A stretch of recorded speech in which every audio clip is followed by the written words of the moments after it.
in my mind, I'm like, there were three. All right, there's a couple There more. were three. So I wasn't actually Okay. mentioned that. Yeah.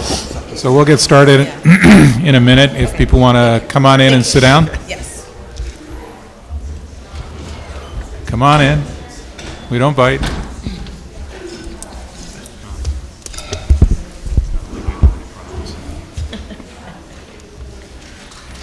There's a few more.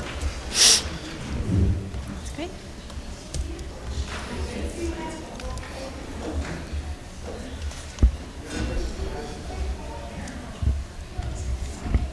Man, where will we have a meeting without Clark? All right, we're going to start up. If there are people in the hall that want to come in and sit down, please do. So we're going to start. And let me call the meeting to order, and let's start with a pledge. The flag's behind you. So I pledge allegiance To the flag of the United States of America and to the republic for which it stands, one nation, under God, indivisible, with liberty and justice for all. Okay. So we got a crowd today, which is great, and we've got some public hearings and some community segments. Let me do a roll call, and then we'll start up. So, Councilmember Gorton, Present. Councilmember Smith. Here. Councilmember Grant. Here. Councilmember Wake. Present. Councilmember, you've been gone for such a long time. Krasikoff. Here. Councilmember Klauda. Here. Welcome back, Sergey. Thank you. Yep. And Mayor Kyriakou is here. I'm seeing the Deputy City Administrator, Ben Swanson. I'm seeing the City Attorney. Nick, welcome. Thank you. Is there anyone online tonight for us, for the city? No, Mayor. No. Okay, thank you. Okay. So the first things we have some changes in the police department. Chief, are you going to come up and do these with me? The first one is our departure, and then after that we have some promotions.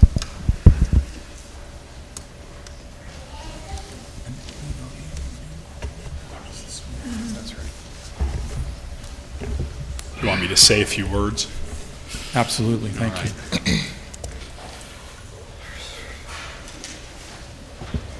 I have a few prepared.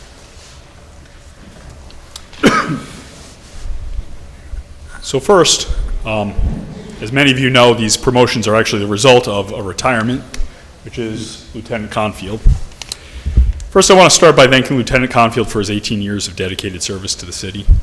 Since I became chief, Lieutenant Confield has been the senior lieutenant in the department, placing him second in command.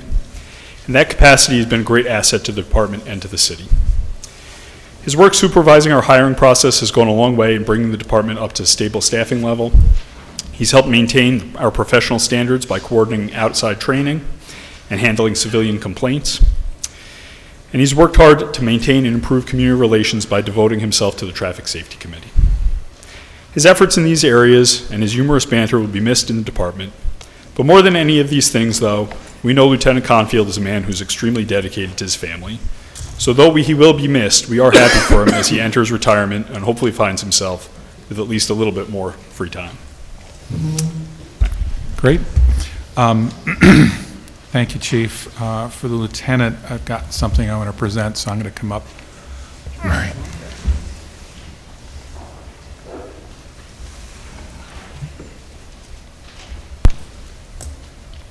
You have to sign the books.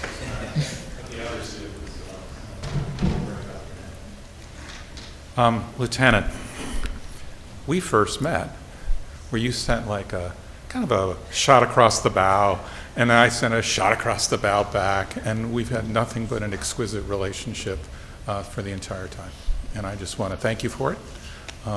We're sorry to see you go, but in honor and recognition of your more than 17 years of dedicated service to the city, I just want to present this plaque to Lieutenant Michael Confield and give us your thanks.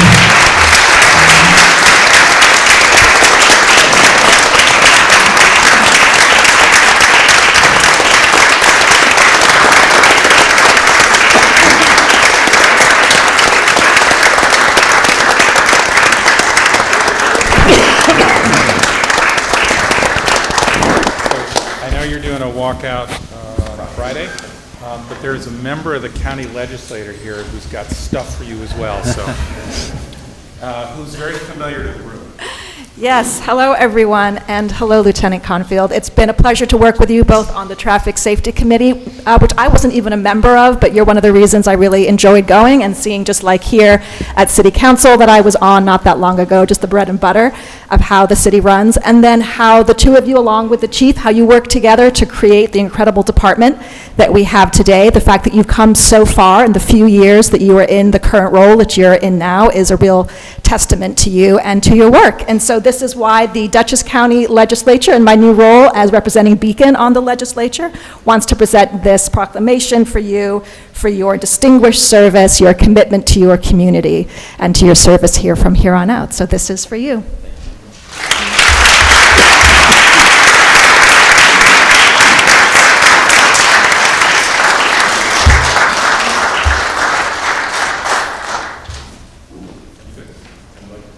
Sure, absolutely. Thank you. I told Ben this is only going to be about 15, 20 minutes. For the first time I've addressed the council, I have to write stuff down. I've never had to do that. I've addressed the council many times. It was about 14 years ago. First time I ever stood in front of the council, not this one, where they were going to lay me off and I had to fight for my job. I stood in front of you as PBA president for other issues, which the mayor kind of took a part of my speech out. But we did. We started off rocky, but you opened the door, Mayor, and we ended up having a great relationship and nothing but respect for me walking out the door, and I thank you for that. I want to thank the council. I think I told some of you at the last, there was awards dinner. Awards dinner's been there every year at the Elks Club for first responders. That elected officials table was empty many years, and it was noticed this year that you filled it up. And just simple stuff like that is showing really good leadership in the city, and I appreciate you coming to those type of events. So I'm going to say a couple things. Like I said, I've never had to write anything down, but I want to also congratulate Ben. Ben, I've worked with you for a couple of years now. You deserve this. City's in good hands with Ben. I've gotten to know him, and he is a hard worker and dedicated. Thank you. All right. Now what I wrote down, because I'm not going to remember it. Though I do appreciate the recognition received tonight, tonight's not about my retirement, but the future of this department. I've been saying for years now that I would not be able to do my job completely without the teamwork of the city employees. This includes people like Sarah Morris of HR, Mickey Manzi of the Highway Department, Ben Swanson, I wrote this before you were sitting in that chair, and Pete Delfico, just to name a few. Speaking about the future and what tonight is all about, it's really about the 4 members of this department being promoted, taking this department forward. Thomas Durkin, he is the definition of dedication to the city he grew up in. I watched him enter as a young college intern to tonight his promotion to lieutenant. We asked him to take on the difficult task of supervising a detective unit at a time of transition that had a new young staff of detectives. Not only did he prevail by closing out cases successfully, but he turned these young detectives into a team by being the example of a hands-on, hard work professionalism. He has shown to be a supervisor who just doesn't care about closing out the cases, but making sure the victim is also well taken care of. Alyssa Rudden is a born leader if there ever was one. She leads with the perfect combination of toughness and compassion to get the best out of her officers. Rookie to veteran, the officers under her watch have the utmost respect for her, and they show it in the quality of work they do for her. Like Durkin, she was asked to take on a multitude of tasks, such as the Youth Academy, to which she went above and beyond to make sure our youth had the best experience possible. She throws herself into any task she is given and holds herself to the highest of standards to make sure it is done properly. Ryan Samuels. I trained him as a new officer and was his sergeant while he was on midnights. I was tougher on him than any other officer in this department. That's true. I was testing him for this very opportunity, and I'm happy to say he has passed my test and he is ready. He has a personality that helps de-escalate some of the most stressful situations and a calm demeanor that is used effectively to help those in need, such as the time he arrived on scene of a suicidal subject with devastating injuries, and he utilized his skills without a doubt saving that person's life. Jonathan Underwood. John Underwood is the benchmark every department should use when looking for the qualities needed in a police officer. I've learned that since I've been in charge of hiring. He's what I look for in the candidates. His quality of work is only overshadowed by the person he is and the desire to help anyone and everyone. Time and time again, he has come through during stressful situations to help people during their worst of times. As a person, he is dedicated to helping the community in and out of his role as a police officer. He is constantly setting the example for our new officers on how to carry themselves and do the right thing. People don't just follow John, they gravitate to him. All 4 of these promotions are well-deserved, and I am proud of each and every one of them. Work ethic and quality aside, the thing that makes them special and deserving is who they are as people and how much they care about others. I'm a firm believer that you should leave a place better than you found it. I am positive I am leaving Beacon better than I found it. There is so much talent in the ranks of this department, and more important, they are good people. And this is to the leadership of Chief Thomas Figlia. The potential of this department is now higher than ever. Thomas Figlia is someone I consider the ultimate example of professionalism, intelligence, and he's the best leader you and Beacon could ask for. I would say he was born for the role he's in now. It was an honor working as his second in command, and I know that under his leadership, the Beacon Police Department's future is bright. So I leave this week knowing my job here is done, and the department and the city are in good hands. I want to thank the people who make up this great city for letting me serve you all these years, and I wish you all the best.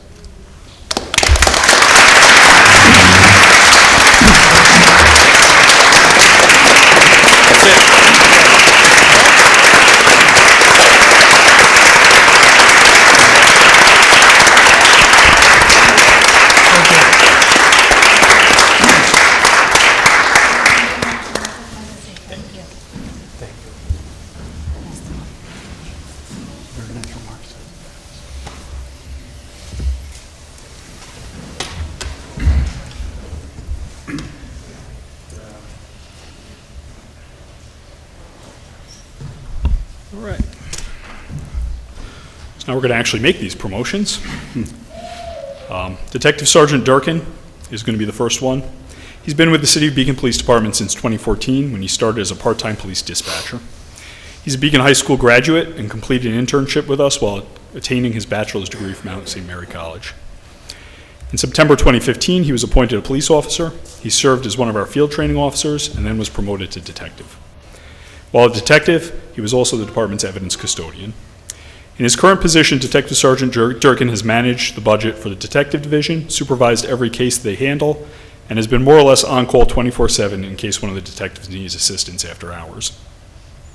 Since taking command of the detective division, he oversaw the arrests of 3 of the 4 suspects in the murder of Lionel Pittman, and oversaw the department's participation in the trial and conviction after less than 30 minutes of jury deliberations of the first suspect to go to trial.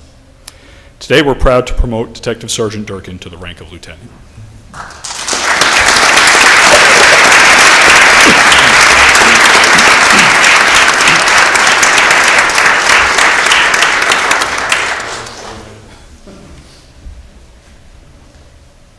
Let's see where I gotta do this.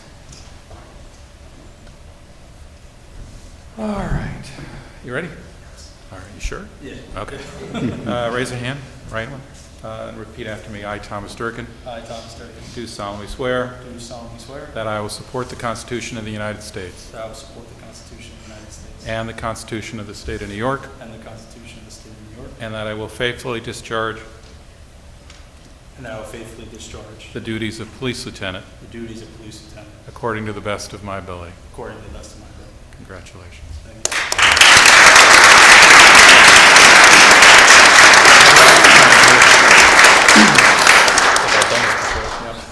A couple of times, right? Yeah, I was going to say you're still on duty, huh? All right. You're in. Perfect. You ready for the next one? Oh, that's right, our county legislator. I get the honor, the first to call you publicly and officially lieutenant. Thank you so much for your service. And this, again, is from the Dutchess County Legislature, thanking you for your service and all the great work you're going to do from here on out and continue to do. Thank you.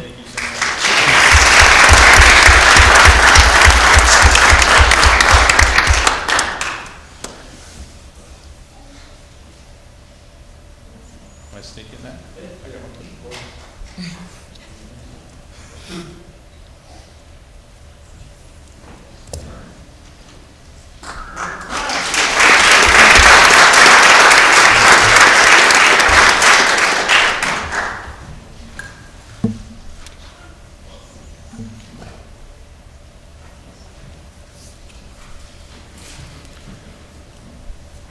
Next, we have Sergeant Alyssa Rudden. Sergeant Rudden has been with the City of Beacon Police Department since May of 2017. Before that, she worked as a police officer in both Saugerties and the City of Poughkeepsie. She holds a bachelor's degree in sociology from Mount St. Mary College. Here, she's worked as a patrol officer, also a field training officer, and also a detective, and now a patrol sergeant. She's a general topics instructor who teaches sexual harassment and workplace violence prevention, as well as disability awareness. She's also a certified instructor in the use of pepper spray and taser electronic control devices. In the last year, Sergeant Rudden has helped us organize our youth academy, assisted with renewing our New York State accreditation, and coordinated the successful inspection of our cell block by the Department of Corrections.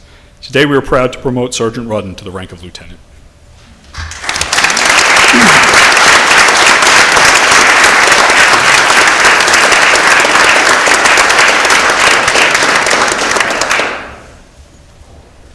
You're on duty tonight? Okay. Okay, so give me your right hand and repeat after me. I, Alyssa Rudden, I, Alyssa Rudden, do solemnly swear do solemnly swear that I will support the Constitution of the United States that I will support the Constitution of the United States and the Constitution of the State of New York, and the Constitution of the State of New York, and that I will faithfully discharge the duties and I will faithfully discharge the duties of police lieutenant of police lieutenant according to the best of my ability. according to the best of my ability. Congratulations. Thank you.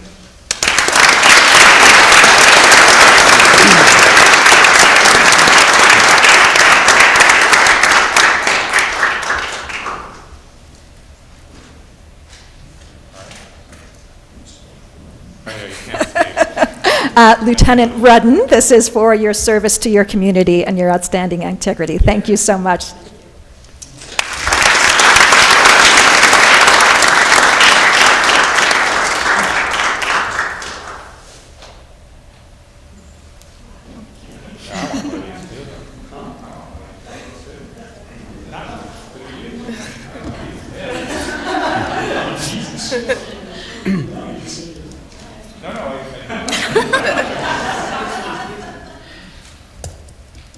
So we have Saugerty, City of Poughkeepsie, correct? And you were on the other side of the river. We did really well. Well, the next one we grabbed while he was still in the academy. Next is Detective Ryan Sambles, a U.S. Army veteran, began his career with the department in December of 2018. He was hired by us while he was attending the Dutchess County Police Academy as a part-time deputy sheriff. He worked diligently in patrol and was assigned as a field training officer and bike patrol officer. As a police officer, he received a commendation for saving the life of a woman who was attempting suicide. Since his promotion to detective, he successfully completed multiple investigative trainings, regularly handled felony investigations, and has managed the department's sex offender registry.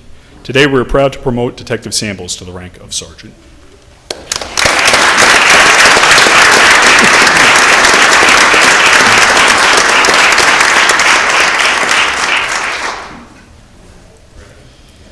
All right. A couple more of these. So you've heard the routine, right? All right, give me a hand. All right. I, Ryan Sambles, I, Ryan Sambles, do solemnly swear do solemnly swear that I will support the Constitution of the United States that I will support the Constitution of the United States and the Constitution of the State of New York, and the Constitution of the State of New York, and that I will faithfully discharge and that I will faithfully discharge the duties of police sergeant the duties of police sergeant according to the best of my ability. according to the best of my ability. Congrats. Thank you.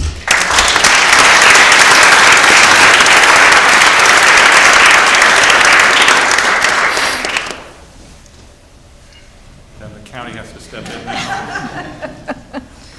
now. Sergeant Sambles, for your dedication to your community and your outstanding service, the Dutchess County Legislature wants to register you. Thank you. Thank you.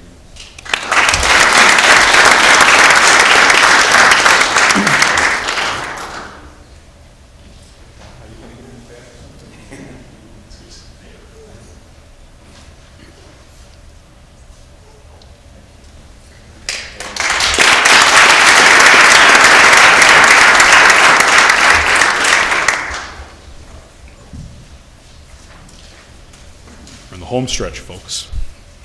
You can stop looking at me in a minute. Officer Jonathan Underwood is a Beacon High School graduate and has an associate's degree in criminal justice. As a patrol officer, he served as a field training officer and was recently awarded for his efforts to move an injured victim to safety during a fatal house fire last year. Of all of our officers, he's the one for which I receive the most civilian compliments. I mentioned last time I was up, but people by their nature rarely take the time to write when they're happy. However, Officer Underwood has made an impression in the community as both a helpful and understanding officer. And he's done this while maintaining a reputation in the department for never shying away from carrying out his duties. Recently, Officer Underwood has been filling in for a detective who was out on parental leave and received high praise from his supervisor and colleagues. Today, we're proud to promote Officer Underwood to the rank of detective.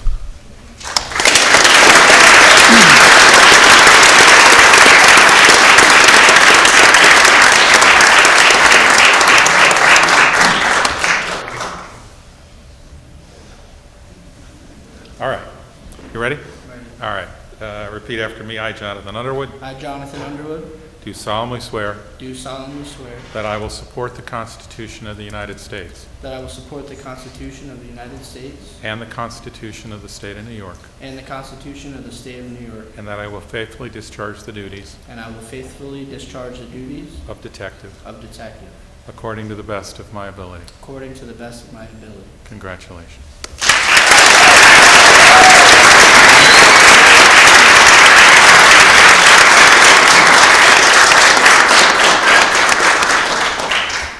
Then the county has to step in and do their thing. They saved the best for last in many ways, though. Detective Underwood, I'm proud to be able to serve this for you from Dutchess County Legislature for all your outstanding service to your community already and all you're going to do for many years to come. Thanks so much. Thank you.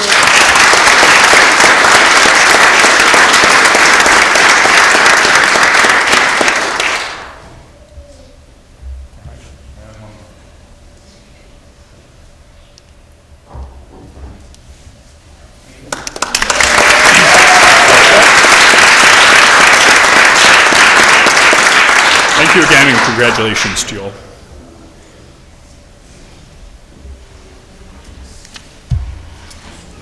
Okay. And we'll give people a minute who want to go home. If you want to go home now. If you want to stick around, You are allowed to leave at any time. that's right. Thank you. All right, bye. Have a good evening.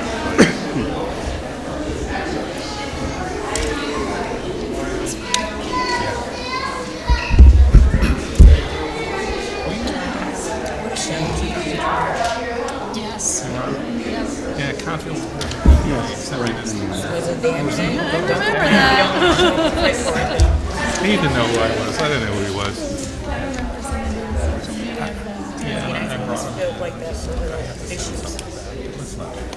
That was great.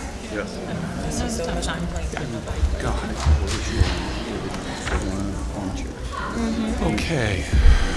Let's give him a minute and then we'll start up again.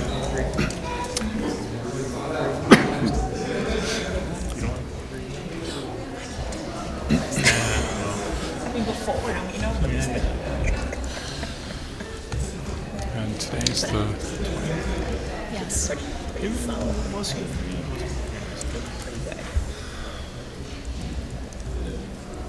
Almost ready.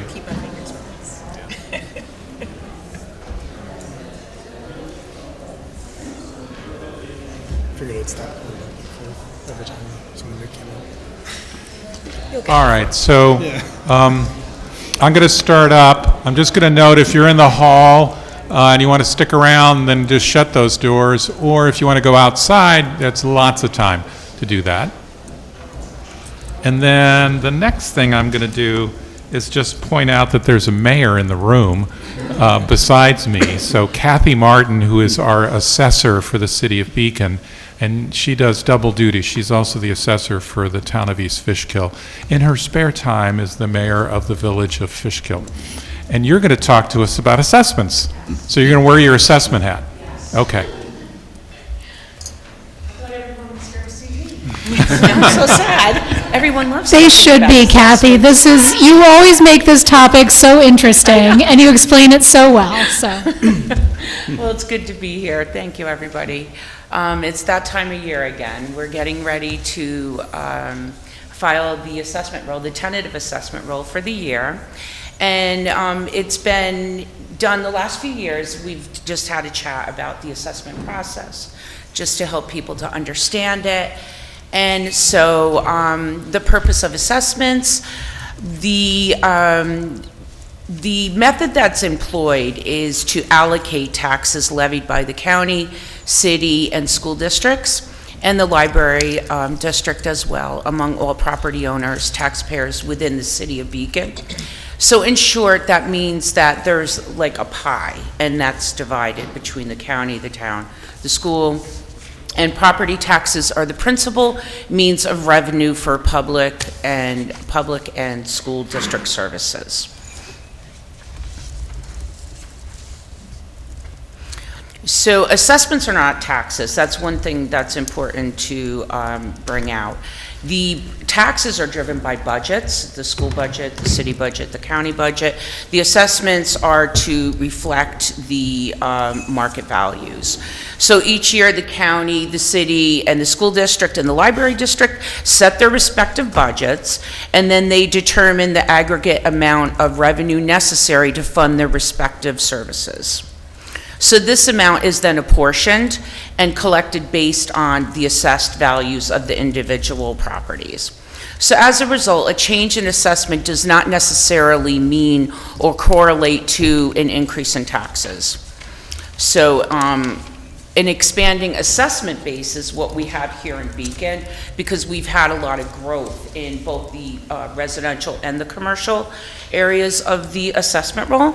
So that helps to offset some of the burden that is on the individual taxpayers. So an expanding assessment base grows the pie, basically, and then that diminishes the allocation levied taxes upon individual tax parcels. So we assess at 100% of market value. About almost 20 years ago now, we went through a citywide reassessment where each property was visited, all the data was recollected, and at that time we were only at 28% of market value, but we and a bunch of other communities in Dutchess County did a joint reassessment project, and we brought all the values up to 100%. So that is the method that New York State prefers. I personally think that it is best because it's easier to understand for the public. If you're assessing at a fractional rate, it's harder to understand. So, you know, if you look at your assessment and it's $10,000, you think, oh, it's only $10,000, but it's really not. It's only, that's like a fractional value. So assessing at full value, I think, is easier. It's more transparent. And reassessing year to year does help to promote assessment equity, because we're looking at all areas of the assessment roll. So we use a sales comparison approach generally. We also, we look at the inventory of property, we look at building permits and COs, and we looked at, for residential properties, we weigh most heavily on the sales comparison approach to value. So there's 3 approaches to value. You have the income approach. That's really most applicable for commercial properties. You have a cost approach, but that's really most useful in a new construction, because then after that you get into depreciation. So the sales comparison approach, what the average buyer and seller is doing in the marketplace, is the most heavily used means of valuing residential property. And March 1st just passed. That is taxable status date. We value all the property based on that date. We're just getting ready now to file the tentative assessment roll. That is when we send out all the notices to property owners that had either an increase or decrease in their assessment. And then the 4th Wednesday in May is grievance day. So March 1st is also the exemption deadline. March 1st is a very important date in assessment world. So March 1st is our exemption deadline, as well as our taxable status date. We're now getting ready to send out all the change of assessment notices. The average increase in the city of Beacon was approximately 5% for residential properties. The vacant land was a 7% increase, and the commercial properties are done on a case-to-case basis. So let's see, everybody gets their change of assessment notice, they take a look at it and see if they feel that it's a, valid representation of what you think you could sell your property for today. And if you don't agree with that value, there's instructions on the letter where you can contact my office. You can make an appointment with me, and we can discuss if you have some sales that you think better represent your value, what you think your value should be. We can have a conversation, we can look at some data, and perhaps come to an agreement before grievance day. But if you miss that opportunity, or you didn't have a chance to think about it ahead of time, you can always just go straight to grievance day, 4th Wednesday in May. The grievance board is available to hear everybody's case. You do not have to be present. You can prepare your grievance form with supporting documentation and drop that off in my office at any time prior to grievance day, and the grievance board will still review your case. They do not render a decision that night. Generally, the people that want to talk to the grievance board come in, speak to the board, show their documentation, and then a few weeks later, we'll get a decision letter in the mail after the board does their deliberations. And then after that, we file the final assessment roll, and then people still have an opportunity even after that, if they're unhappy with the decision the grievance board made, they can then still go on to small claims court for residential properties, or it's called a certiorari case if it goes for a commercial property into Supreme Court in Dutchess County.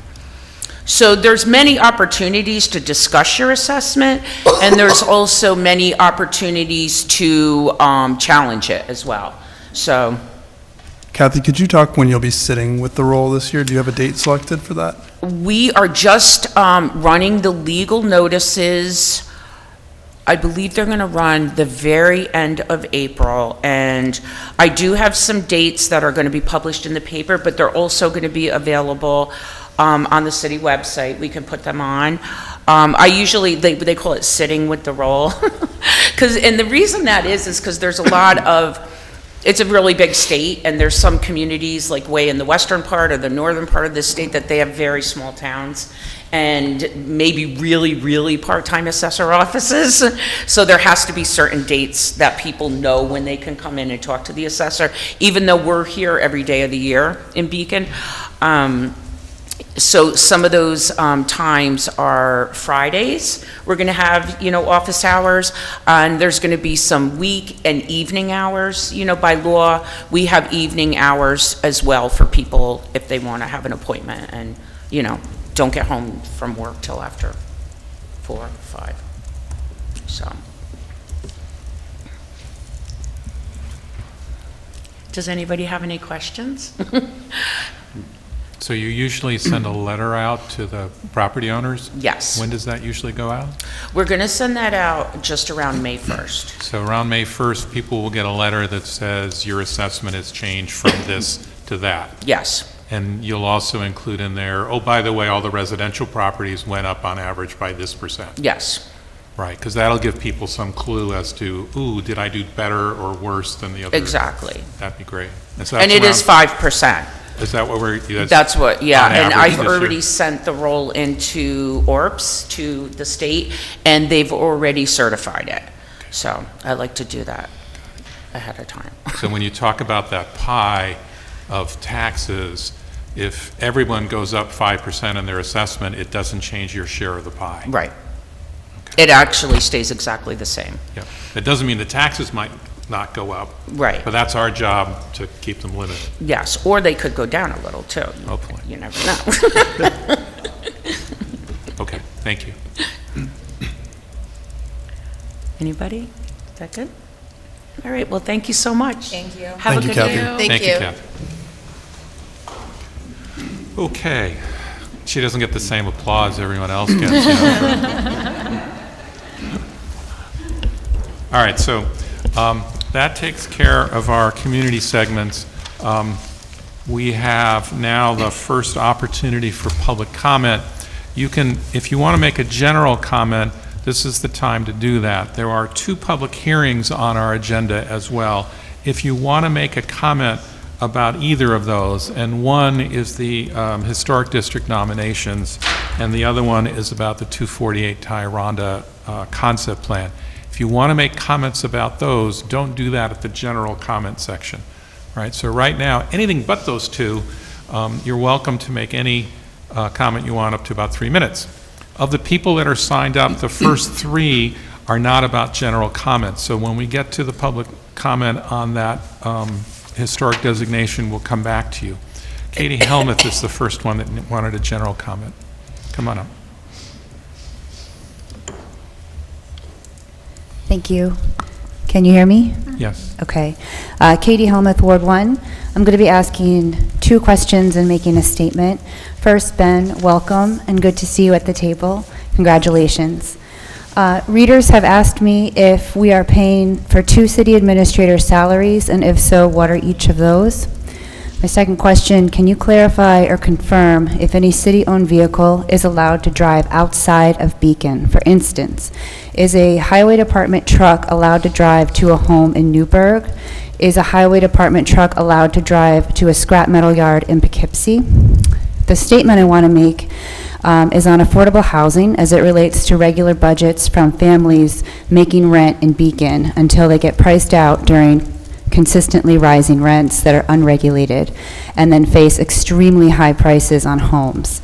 I'm going to tell you a story that is common to me. It is not a news story, and it fuels my constant request for housing to be created or protected for families that consist of at least 4 bedrooms. Today at Kid Pickup for my 3rd grader, I met a parent of his new friend. They've actually been friends for a couple years, but I've learned today that they are going to move to Poughkeepsie. They lived in the Hudson View Apartments community, but have survived under rising rents there probably every year, as most of my friends have dealt with rising rents there every year, unregulated, until they finally have given up paying those increasingly higher rents and have outgrown the space anyway with their growing family. They faced extremely high home prices in Beacon and could not attempt to buy here, so they moved to Poughkeepsie. Next year, their kids will be in the Poughkeepsie School District. I have lost friends to Florida, Georgia, for the same reason. That was just last year, and that's only what I know about. I know there's other people as well. Thank you for listening. Thank you. Next one on the list for a general comment is Teresa Kraft.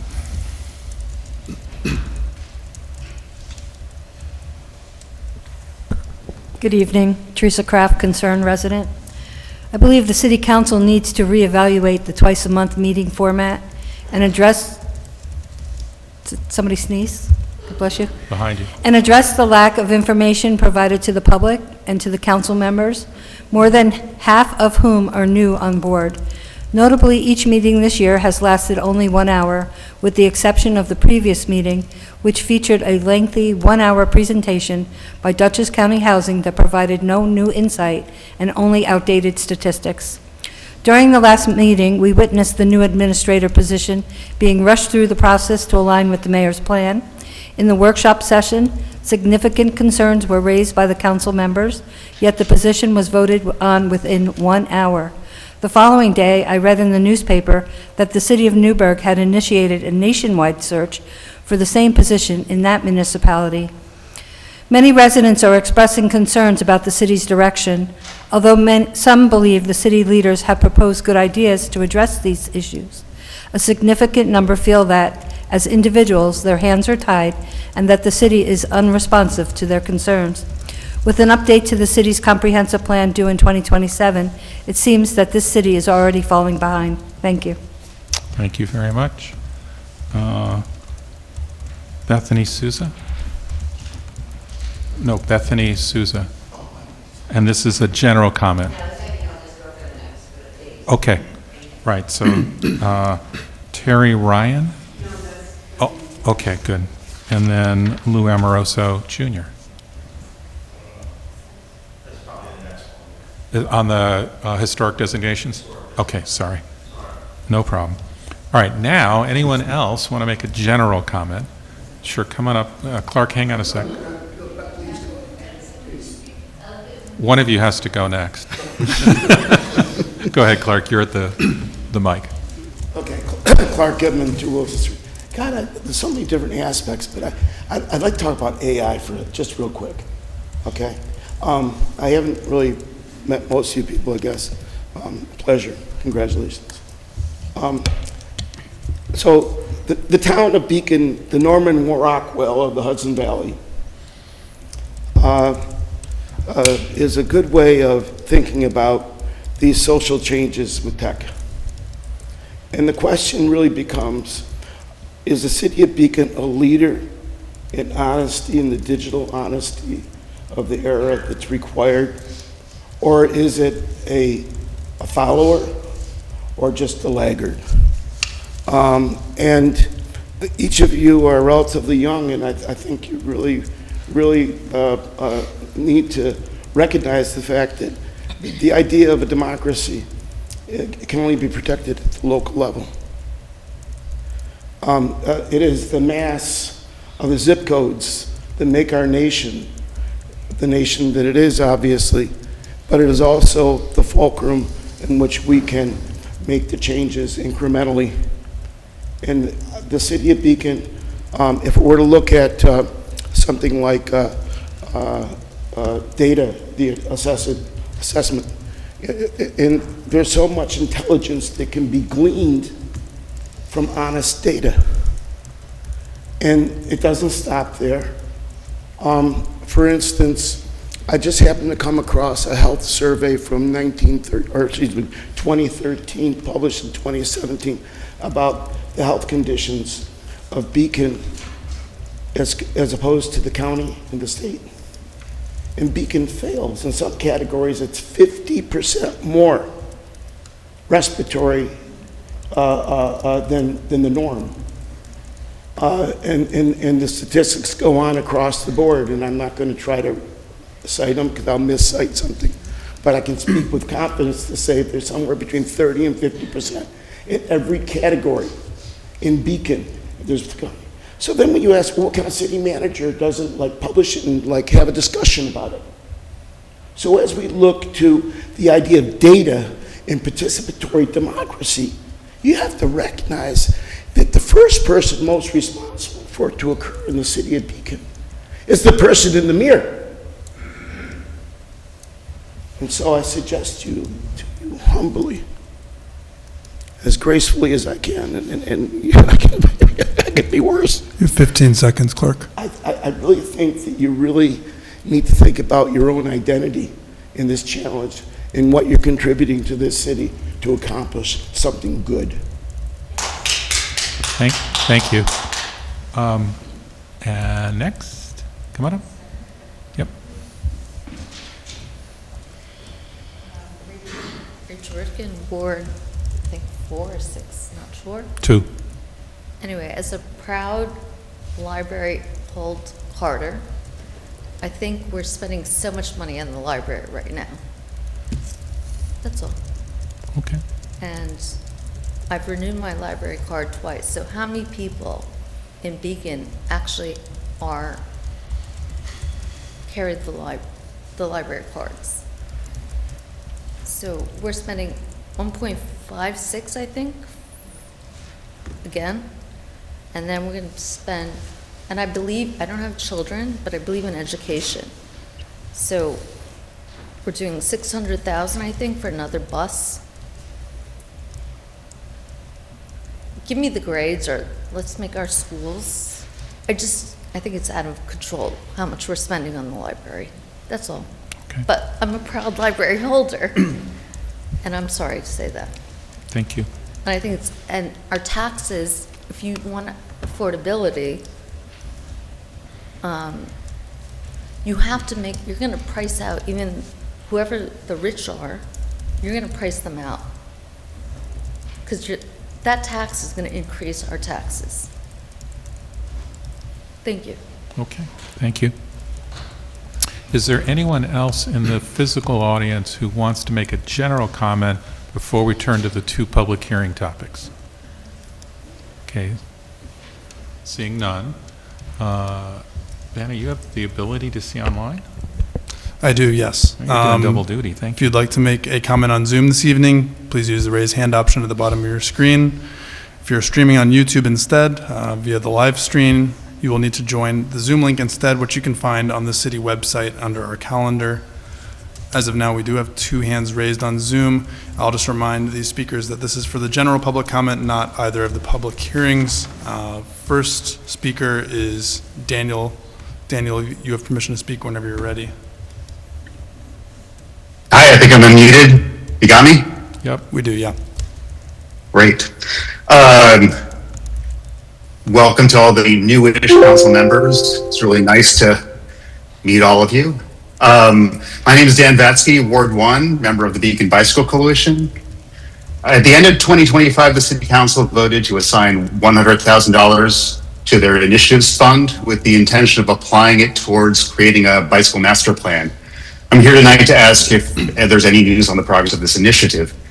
Recapping for newer members of the council, though, the need for a bicycle master plan was cited in both the 2007 and 2017 city comprehensive plans. 20 years later, Beacon still does not have a single bike lane.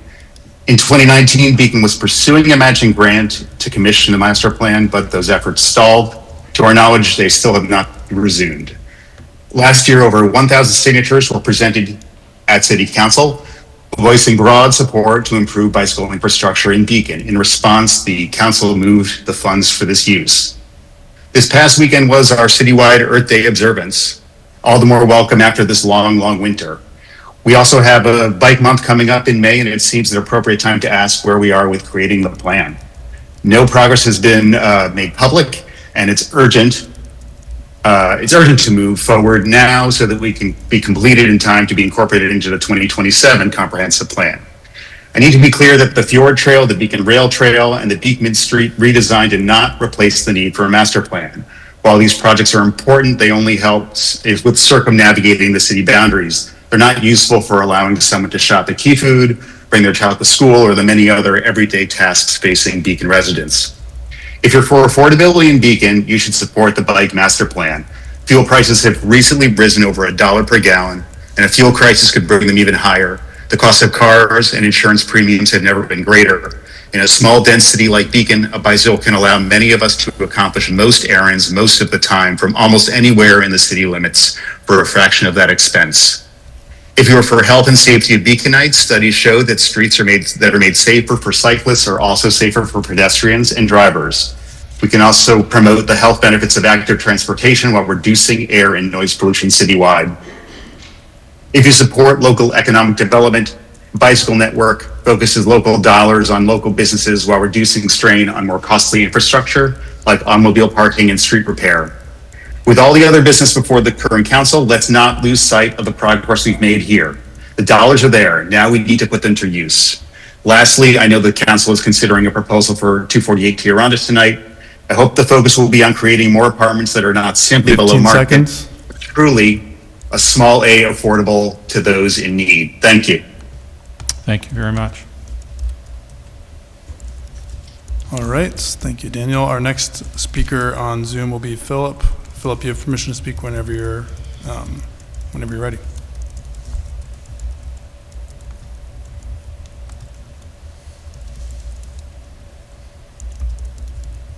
Hello, can you hear me? Yep.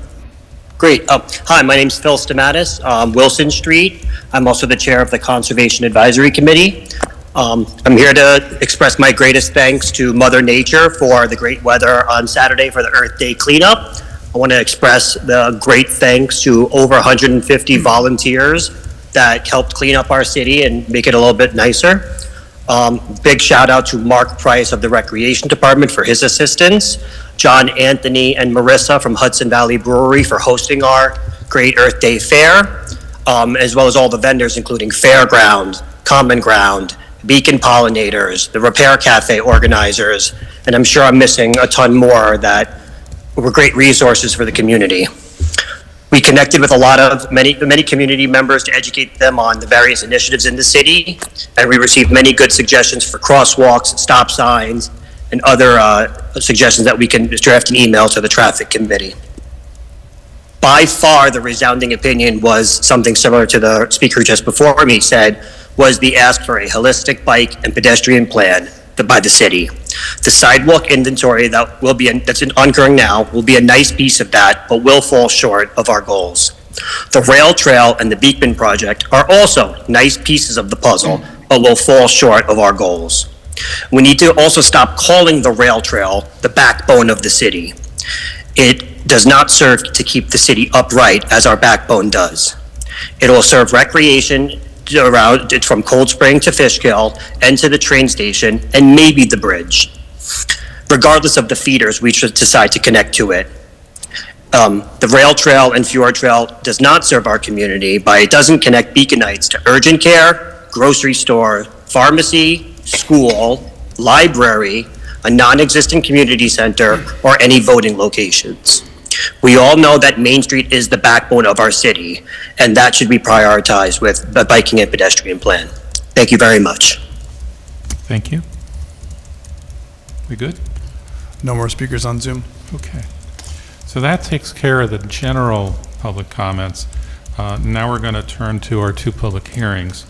So the first one is a public hearing concerning the historic district and landmark overlay zone and new nominations to that zone. Nick, will you give us a short description and then we'll open up the hearing? Thank you, Mayor. So tonight's public hearing is for the City Council to receive comments on the proposed designation of 17 properties to be added as landmarks and placed within the historic district landmark and overlay zone. The City Code sets forth a procedure to do so. The City Council has complied with that procedure by setting forth a resolution, sending notice to the property owners via regular mail and certified mail, and within that mailing we provided, to the best we could, a description of the process, a description of the code provisions, and provided links to those code provisions regarding the landmarking of the particular property. The City Code requires that if a particular property owner objects to their property being landmarked, then a supermajority vote, 5 members of the City Council, would be required to approve the landmarking of that property. And that objection can be made in writing or in person at the public hearing tonight. The City Council has received written objections from the property owners of 17 Church, 159 Fishkill, and 11 North Elm Street. And 2 of those objections are within tonight's agenda packet, and the third for 11 North Elm has not been, but that will be included and added to the agenda packet. But the City Council is in receipt of comments from all 3 of those property owners, so the Council is aware of those objections. The criteria for the Council to consider after the public hearing is closed, if the Council wishes to proceed with a particular property, and even though the public hearing is on all 17, you could decide to approve all 17 or none or somewhere in between. And so that's the purpose of tonight's public hearing, is to inform you. The criteria is set forth in section 134-4 that the City Council, upon reviewing the inventory form, and I did not mention that, the property owners were also sent a copy of the inventory form. New York State Office of Historic Parks and Preservation sets forth a nomination form that needs to be evaluated by the Council when considering whether to landmark a property, and that is in the agenda packet. The 3 criteria are that the proposed landmark, the property, meets one or more of the following criteria. 1, has distinguishing architectural characteristics of a period, style, method, or construction, indigenous materials, or craftsmanship. 2, has special character or historic or aesthetic interest or value as part of the cultural, political, economic, or social history of the community. And 3, is eligible for inclusion on the state or national registers of historic places. That, Mayor, is a brief summary of the purpose of tonight's hearing and the materials provided to the property owners and included in your agenda packet. Okay, thank you, Nick. So I will open up the public hearing on this. I will just note that, as Nick said, we've received a few letters from potentially affected property owners with their concerns, and I have reached out to each of them and offered to meet with them individually. I'm not sure I'm the only person on the council, but I live in a home that's been in the historic overlay zone for 30-plus years, and I'm happy to talk people through my experience in terms of the infinite renovations that we have done in our home and the fact that it hasn't ever required going to the planning board for anything regarding the HDLO overlay. Having said that, let me go through the list of those who have signed up. And it's Sheriff, you're first on the list, Mr. Chitanvis, who's come a long way. He's come all the way from South Avenue, just behind the firehouse. Welcome. Hi. The last time I was here was when we had the first hearing for the historic district. And, oh, by the way, yeah, my wife and I live at 22 South Avenue, just sort of almost across the street. Some of the faces are familiar, some are new, but I'm glad to be back here and say, my wife and I are happy that our house has been selected as a historic place. Like she says, we'll be proper stewards of the place. It was built in 1860 or something, according to John Clark. Is that his name? Did I get the name right? Yeah. Yes. And so, and it's in remarkably good shape, and we're doing what we can to maintain it and also pay taxes on it.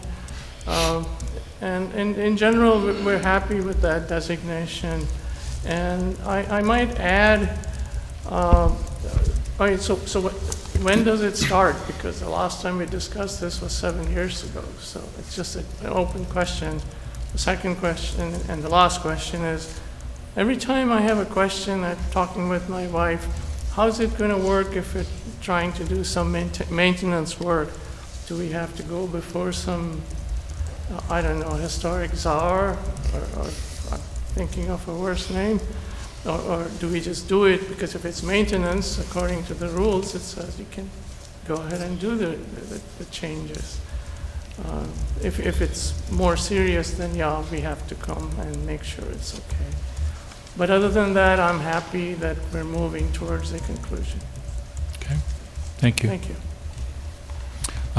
Nick, how will we handle explanatory questions? Sure, I can answer them as is if you'd like, or, because I think it may be repetitious and answering it now might be applicable for some instances. And in some cases, we may have to reserve and get back to them. Okay. So with respect to maintenance, this ordinance doesn't prevent ordinary maintenance or repairs. It's not specific, that's specifically carved out in the definition of alteration, which carves out ordinary maintenance and repair, and also in the process to obtain a certificate of appropriateness, which is issued by the planning board, it also carves out ordinary maintenance. Okay. Can we please cite the areas of the code if we're referencing those, just so if people want to look at them later, they can do that? Certainly. The alteration is defined in section 134-3, and it's really strictly, it's narrow. It says any act or process that changes one or more of the identified historical features of a structure that is visible from a public street, public sidewalk, or public park, including but not limited to the construction, demolition, moving, or removal of any structure. For the purposes of this chapter, alteration excludes maintenance, repair, or replacement of an identified historical feature which does not involve a change in design or outward appearance, as well as plumbing, electrical work, and any minor accessory utility or security-related changes that do not substantially detract from the historical property. And so if one has a question, one would reach out to the building inspector, and under section 134-6, the whole process regarding the issuance of a certificate of appropriateness is laid out, including the standard and the criteria to be followed by the planning board. Okay, and there might be more questions, I'm sure. So, Kimberly Garcia.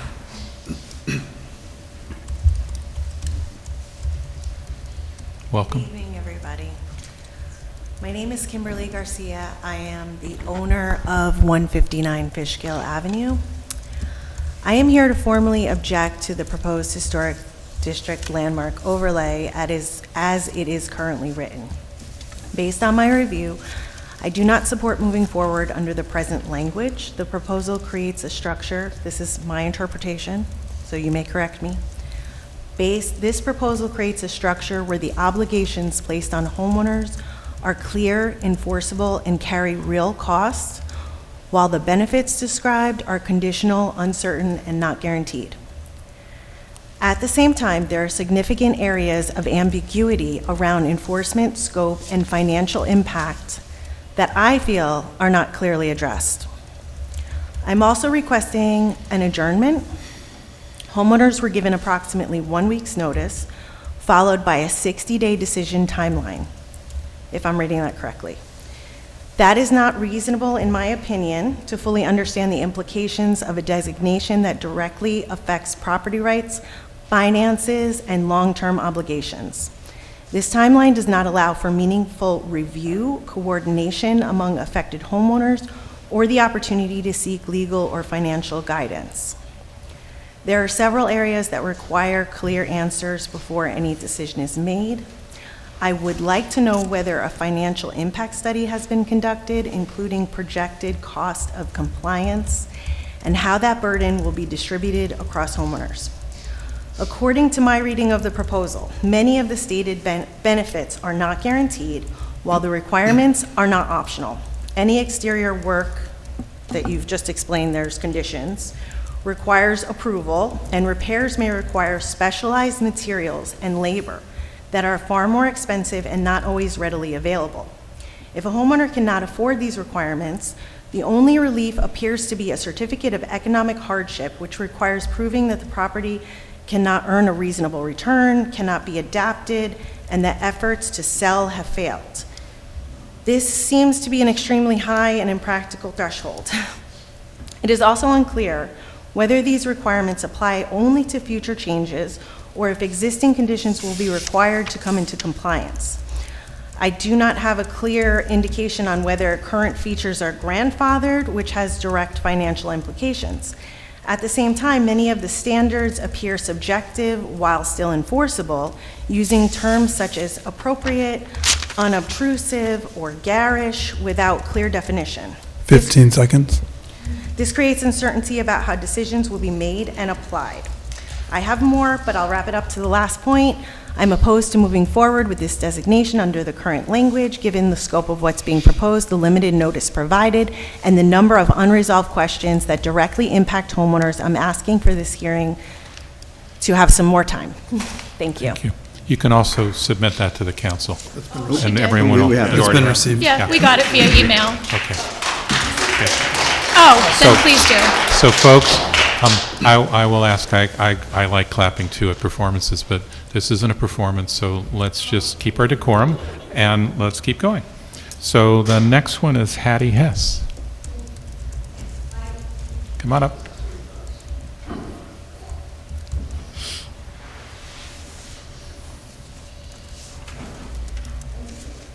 Thank you.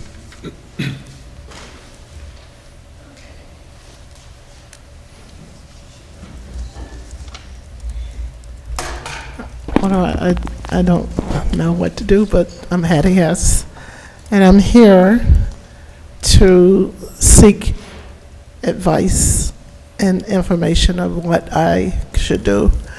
In the case, I'm in the process of moving and retiring. I'm moving back down south, and I know very little about the system that I'm facing right now with my house. I live at Mattie Cooper Square, Beacon, and it's residential and commercial zoning. I had business here in Beacon as well, so I converted my garage into a commercial kitchen. So I have quite a few questions before I can make an assessment of my own gathering of information. So I basically wanted to come tonight to get with someone that could give me advice and help me solve the situation I'm involved with moving in. The house is a beautiful house. I didn't do anything to it. Over the years, I tried to keep it exactly the way it was. So all the construction and work that has been done on it was original. It's has a lot of history. I think it was one of the first African American residential for the church. So it has a lot of conversation. I can only indulge in the 40 years I've been there. And so I'm just seeking someone I can speak to. And I thought this would be a good place to start. And that's my story, and I'm sticking to it. And, did you get a notice about the home being put into a historic designation? Yes. Okay. Yes. One thing I've said to people who have written is I'm happy to sit down with anyone who's an affected property owner and just talk through my experience being in the zone, and I will reach out to you personally. Okay. All right. That would be great. Absolutely. I'm in a peculiar situation. I'm trying to nurse back my husband from. I retired, but I didn't get a chance to enjoy it yet. So, so a lot of hit me in the up front. So, any advice and would be helpful. All right. If you contact City Hall after this meeting, like tomorrow, we'll figure out a time. Okay. All right. Cool. Thank you. Yep. Katie Helmuth, you're on again.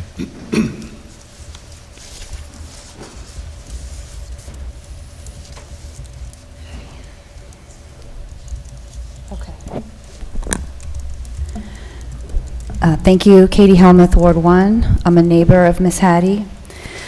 During the last period of historic designation of 9, I believe, commercial buildings, most of the building owners objected, and most all of them were overruled by Mayor Kyriako's administration in June 2021. 2 of those buildings have since seen action. Max's on Main, which became Lion's Share, owner Richie Kaplan and his brother objected, citing fear that it would limit who they could sell to, because when you make upgrades or historic, it might be more expensive. But they sold to Bud of Lion's Share, who did want to renovate the project to historic details. For the telephone building, the current owner objected, but he just won the right to build 2 buildings in his parking lot. I'm wondering who you are designating historic for. Yes, it is beautiful, but the new regulations may not be affordable for homeowners of mid-income, which is mostly, or used to be, Beacon. Only wealthy people with access to a lot of capital might be able to secure the purchase, renovation, or simply upkeep of a home designated historic. We heard from Miss Hattie, who happens to be moving in her retirement. We have elders living in these homes, elders who might not be able to afford to replace windows at the historic requirements or upkeeps within the requirements. So who are you designating these homes historic for? It could play out that Miss Hattie, for example, finds a wealthy buyer who wants the project of a historic home renovation and can pay the construction costs. But where does that leave the family who just moved out of Beacon to Poughkeepsie that I spoke of earlier tonight because they cannot find a home price that they can afford? Are you, Mr. Mayor, creating an invisible barrier to keep mid and low-income people out, setting the bar so high that only a very deep and connected pockets can access these homes? We saw with the telephone building that preserving the land around the building does not seem to be the interest anymore. Now that the 2 buildings are allowed to be built around the telephone building in that parking lot. But by that chess game, the builder could, by the way that telephone building played out, a builder could maybe buy a historic home like Miss Hattie's and petition to then put an apartment building on it if it's a large lot, filled with 1 and 2 unit apartments that families cannot fit into. For deteriorating homes, what if the regular maintenance is falling behind, like the shingles or the steps or the porch elements? Does the homeowner become extra responsible to pay for those under threat or burden of time pressure on which they must repair? 15 seconds. The questions that homeowners have, they will have legal questions. Do they now have to burden or hire their own legal services to help them understand what is happening to them? I've seen the current building inspector tell citizens, business owners seeking information to seek legal counsel elsewhere, and he wouldn't help sometimes. Thank you. Thank you very much. Teresa Kraft.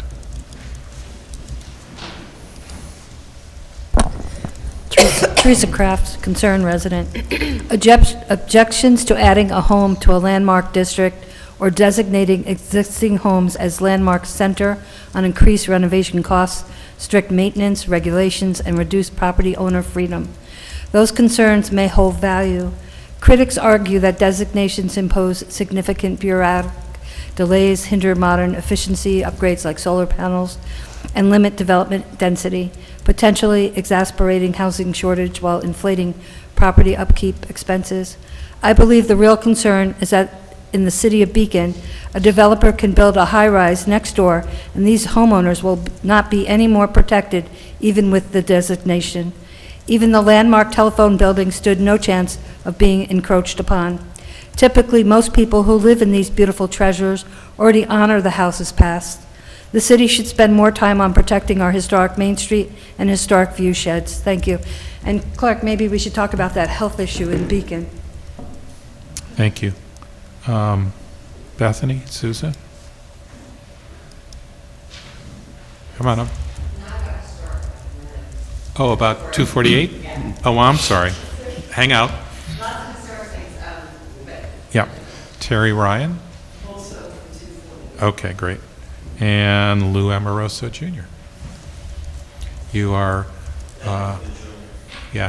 you are continuing an honored tradition of Amorosos in the room. I didn't sit in my seat. I know, father's seat, but Teresa sat I'm there. making my own way here. All right. I'm a resident in the 4th Ward, but tonight I'm speaking on behalf of the St. Rocco Society, which is in the 2nd Ward, which I'm the vice president. We received your letter for the historic overlay. I have letters here for the City Council. The Executive Board unanimously decided that we would not like to be in that, and for reasons of this. If people don't know what St. Rocco's is right now, St. Rocco's is an organization that was formed in this city in 1905 that helped Italian immigrants come from Italy and assimilate to the United States of America. The building was built in 1926 by donations that were given by members of the organization, my great-grandfather being one of them.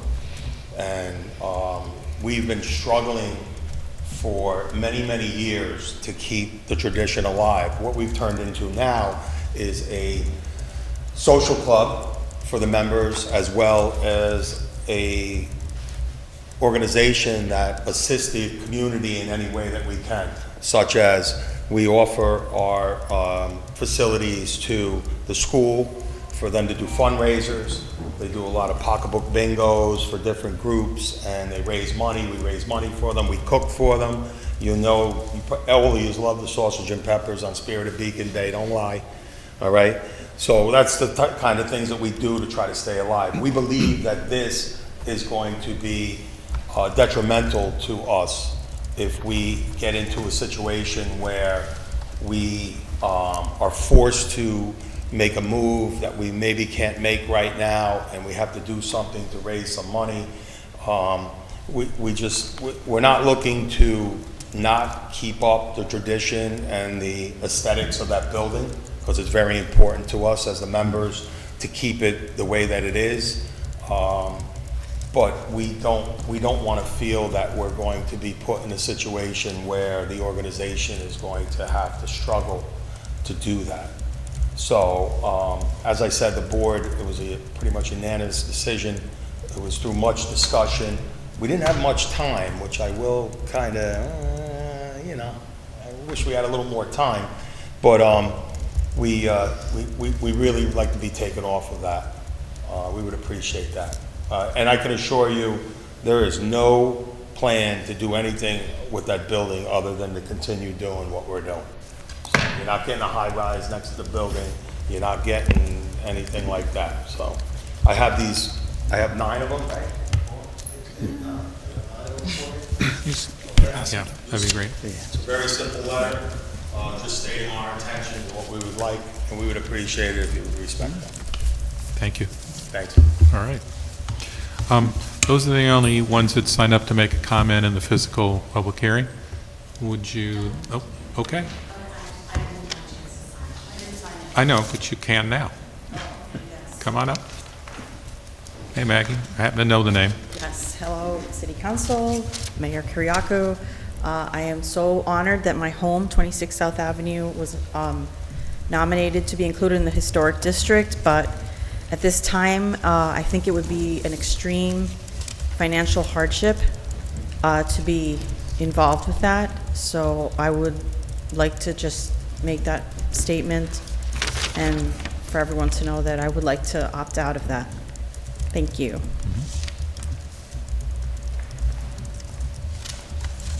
And again, this is on the historic overlay. Come on up. I'm not really, my name is Jessica, Ward 4, Jessica Eriksmoen. I'm not really prepared for talking about this, but from the feeling I'm getting in the room of, it's feeling like a homeowners association and I do want to honor the architectural and the homes that have great importance to the city.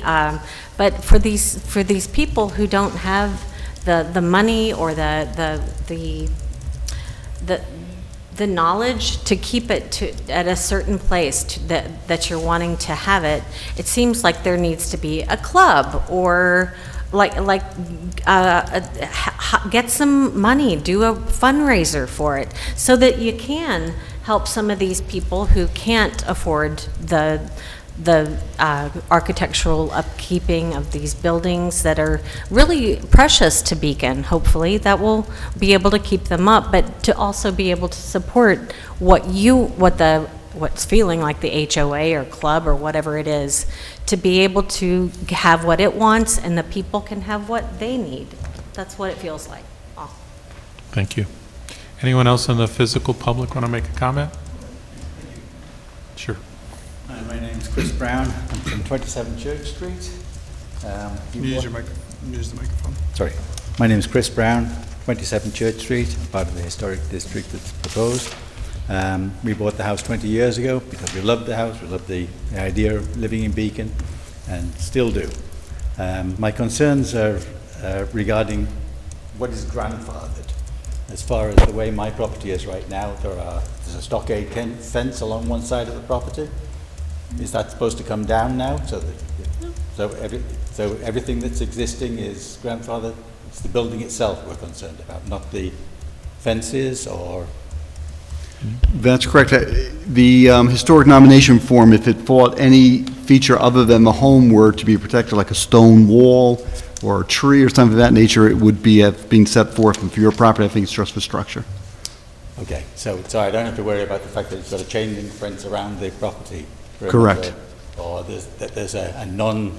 No, this law doesn't require anything to be done to the property. So it's existing, it's fine. What it regulates is if alterations are being made to the property, then you may need to come to the planning board for a certificate of appropriateness. Yes, but nothing regarding maintenance in particular. Correct. There was another thing about the window air conditioners on street-facing windows.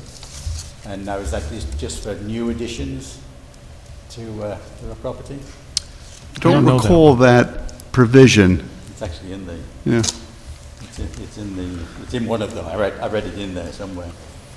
That was one of the things. We have an existing garage which John Clark nicely mentioned was non-historic, and sort of old and falling down. And will have to be replaced at some point in time. And the question is, how does it have to can it be replaced with a normal garage, or does it have to be something that's in character with? Yeah, I'll do that one. So each inventory form identifies specific features of the structure that are considered historic. Yes. If the garage wasn't mentioned, which I'm sure it was not, since then you do whatever you want with the garage. Okay. Okay. And that also concerns maintenance. There's no requirement of maintenance in this ordinance. So if you do nothing at all and things fall into disrepair, that's not a violation in the least. Right? It's the alteration that could trigger this statute. Yes, and section 134-7, subdivision 10, states with respect to window or projecting air conditioners shall not be permitted on the front facade of new buildings or additions. Just new buildings. Correct, does not regulate existing. That was my those were my concerns. Thank you. Okay, thank you. Okay. Keep coming. Sure, come on up.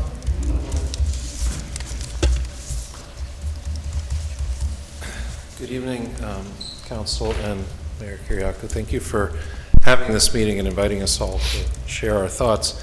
My wife and I own the house at 30 South Avenue. And your name is? I beg your pardon, Matthew Healy. Thank you. My wife, Jackie Rubin, and I bought the house in 2009. We've been here for 17 years, which I guess means we're not newcomers, but we're not exactly old-timers either, so we're in that twilight zone. I welcome your suggestion to maybe defer any action on this pending further discussion or consultation, because I still have a lot of questions about, I know you've clarified some of what is and isn't allowed, or is or isn't required.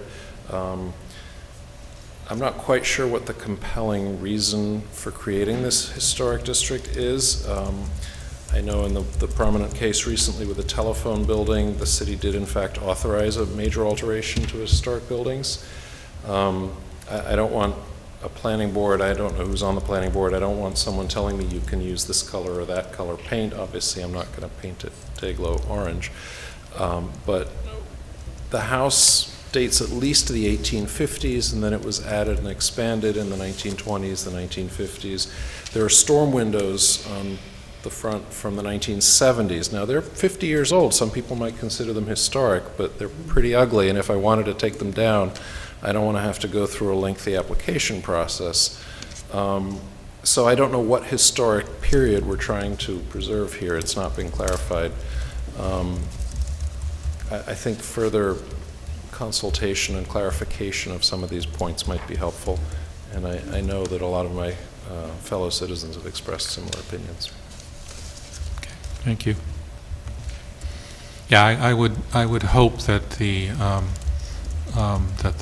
storm windows from the 50s weren't an identified historical feature in the inventory. They were not. Right, right. But yeah, that's the advantage of the identifying the feature that's considered historic, is it specifies it kind of more precisely, where the older homes, and my home's one of them, that was not the case. And so it's not always absolutely clear what the criteria are that have to be maintained. But important components of it, you heard the city attorney say this. One, it's the portion that faces the public, right? And so if you're on a corner, that might mean two sides of the house. But it's the portion that the public can see from the public right-of-way. And again, it has to identify specific features. And the way we do it now is it names what those are. And those are the target areas that you need to be more cautious if there's an alteration, right? Not a repair, right? Not maintenance, but an alteration. And I know it's all legalese, so I apologize for that. Nick doesn't apologize, but I do. But are there more comments from folks? Please come. Go ahead, come on. Tell us who you are and where you live. Hi. Thanks for having this today. I'm Jason Craig. My wife Jessica. We live at 194 Fishkill Avenue. Very proud Beacon residents, homeowners. We love our house, although when looking at it, there's not too much historic features left on the house through renovations through the decades preceding now. It's completely vinyl covered. I'm sure it was a beautiful wood clapboard house at one point, but there's no beautiful features existing anymore. The letter points out 3 porches. We have rebuilt 2 of them already, and one of them we still have to rebuild. There's nothing original about any of the 3 porches, including the one that we haven't touched yet. So I'm wondering, when we do want to rebuild that, how do we deal with the aesthetics and the standards set by the classification? The current one that we have not renovated yet is actually covering the previous and former entrance to the house, so it's covering formal stairs, stone stairs that would have led to the original entrance. But what is being denoted on the form as a historic thing is actually covering up the original porch. It also mentions a garage that is falling apart, needs to be rebuilt? How do we go about, you know, putting those amendments to the, when we want to rebuild that? So I guess there's just so many questions. A lot of people here have questions, like how, so it seems like it's on a case-by-case basis of how each property would be dealt with. So I think the package that we received just kind of gives us more questions than answers. And so right now, our feeling is that we would not want to go ahead with being considered for this classification. Thank you very much. Thank you. Clark? Clark Edmond, 2 Wilson Street. So, hey Lee, okay, your house is historic, right? So next door we're going to have a hotel, the houses. And the question becomes to the youngsters here should be, what are we losing per lineal foot in the ability to tax for the highest and best use possible for a spot a short walk from the express train? These are appraisal or analytical techniques that are applied to every real estate transaction you can imagine. And so when you place this magic respect,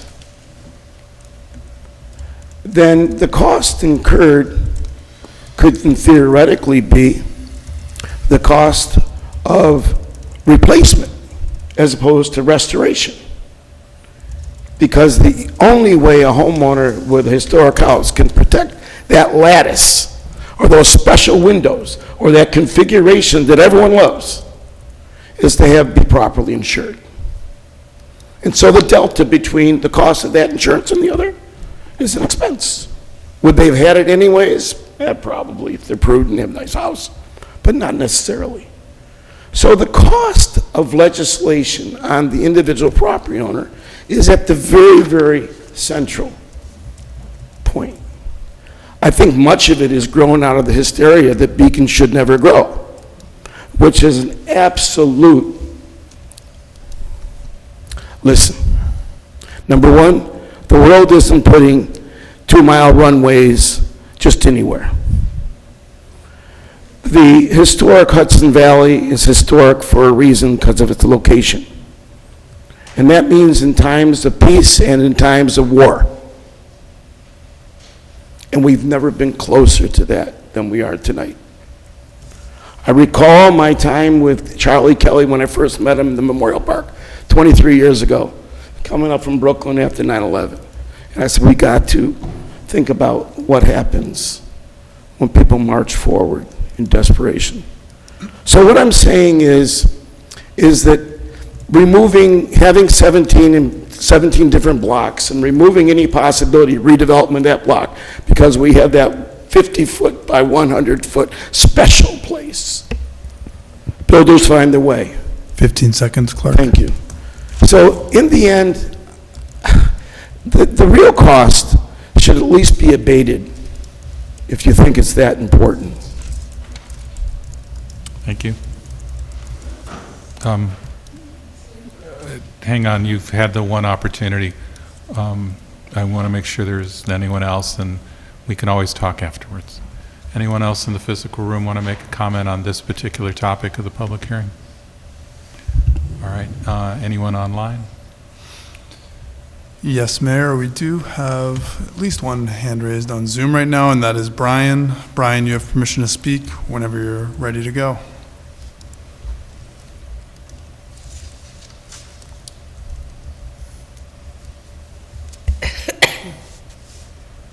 Hi, can everyone hear me?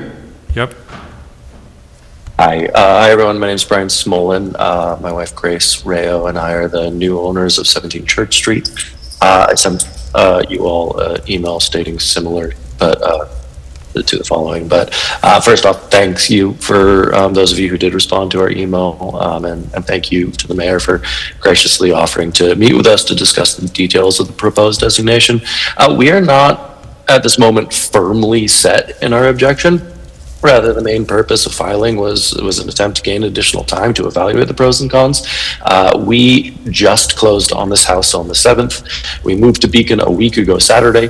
We received notice of the designation last Monday. We're first-time homeowners, first-time landlords. We're still unpacking boxes, and we have a 2-year-old daughter running around. We are so joyful to be here joining this wonderful community, but as you can imagine, fully evaluating this proposal has not been possible. My primary concerns are twofold. First, the restrictions may be doubly onerous on us because we are a corner lot, so we have two sides facing public streets. We would like to better understand how that impacts us. I had noted a similar window AC concern as one of the other speakers. It sounds like that may be less of a concern since it stipulates new buildings, but I would love to reconfirm that. But second, I'm concerned that the primary benefits for us may be halved. As I understand it, there are tax rebates for qualified repairs and reconstructions. However, our home is divided into 2 units. We live in one and rent the other. And based on my quick research, I think that the tax benefits are only applicable to the owner-occupied portion of the building. So things like repairing the roof, I think we'd get half the benefit. I'm not certain because the research was quick, but I'd love to validate things like that. And then we also noticed things as like the previous speaker, where the nomination cites for us specifically wide verge boards. I had to look up what those are, but those are no longer part of our home, or perhaps they are encased in modern aluminum siding, but they are not there. So I'm curious what our maintenance obligations are to specific historic items that are specifically listed in the nomination that are not accurate to the current state of the building. So I am objecting as it stands right now in the hopes to gain more time to thoroughly research and understand, and I look forward to meeting with the mayor to speak about these concerns, and then we may reevaluate our position once we get more information. Thank you all very much for your time. Thank you. Oh, and welcome to Beacon. Thank you. There are no further hands raised on Zoom right now. All right. Do we want a motion on this one? I'll entertain a motion. Motion to adjourn. Just need a date. We should workshop again, maybe a month. Yeah. All right, so there's a motion to adjourn the public hearing. That So means the- it's continued until the next meeting that we agree on. So it's not closing it. So the motion on the table, is there a second? Second. So there's a motion and a second to adjourn this public hearing to May 18th. May 18th. Any discussion? All right. And then I can just say I expect to meet with a few of the homeowners along the way, and I think we can get some clarifications, and we can also pick this up in workshop. Everyone okay with that? Yes, I have a question. Is there a way to set up more formal way for homeowners to reach perhaps to Nick to understand more legal obligations and considerations of this? So I think they'd go through the city administrator's office, because we generally don't have residents reaching out to us directly, and if after discussions with the mayor or with Ben that's necessary, we're happy to get involved and speak with the residents and explain the law. But we don't have interaction directly with them initially. Understood. Thank you. It does seem like there's a lot of recurring questions, and so if there is maybe a fact sheet or a memo, and maybe if we ever do this again, there can be maybe an FAQ that's sent out with that original letter. I think that one of the things that understandably caused a lot of alarm is a potential misunderstanding that we would be making any decisions on designation in this meeting, which we're clearly not. And so that rushed timeline actually has a lot more, you all have a lot more time than you might have been concerned you did. Yeah.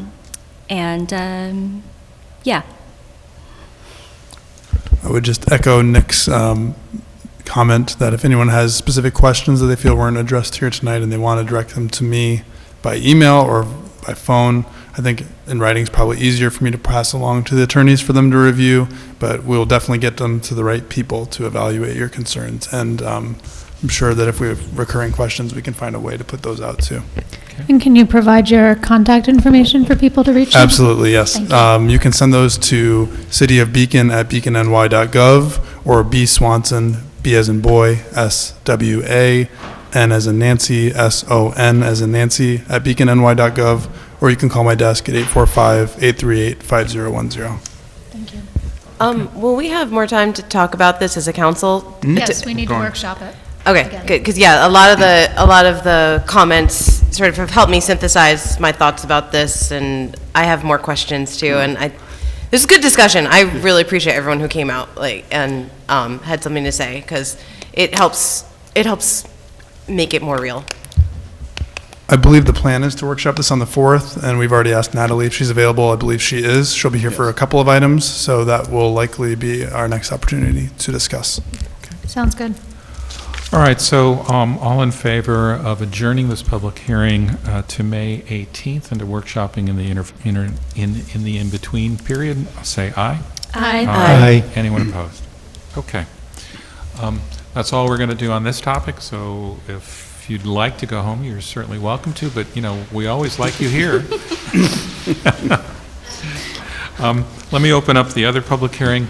That is concerning the concept plan for 248 Tyranda. Nick, you're going to give us a brief explanation of why that's a public hearing and what we're doing. Thank you. So this is the project located at 248 Tyranda Avenue, which was previously approved for 2 residential buildings consisting of 64 units and a non-commercial building known as Building 100. The 2 residential buildings, 2 and 300, have been built, and the 64 units are constructed in the process of being occupied. The developer received approval from the city council to have the requirement to build non-commercial waived, and instead the city council is considering a proposal, a concept plan, for construction of 2 additional buildings containing 136 residential units, of which 27 of those units would be below market rate units.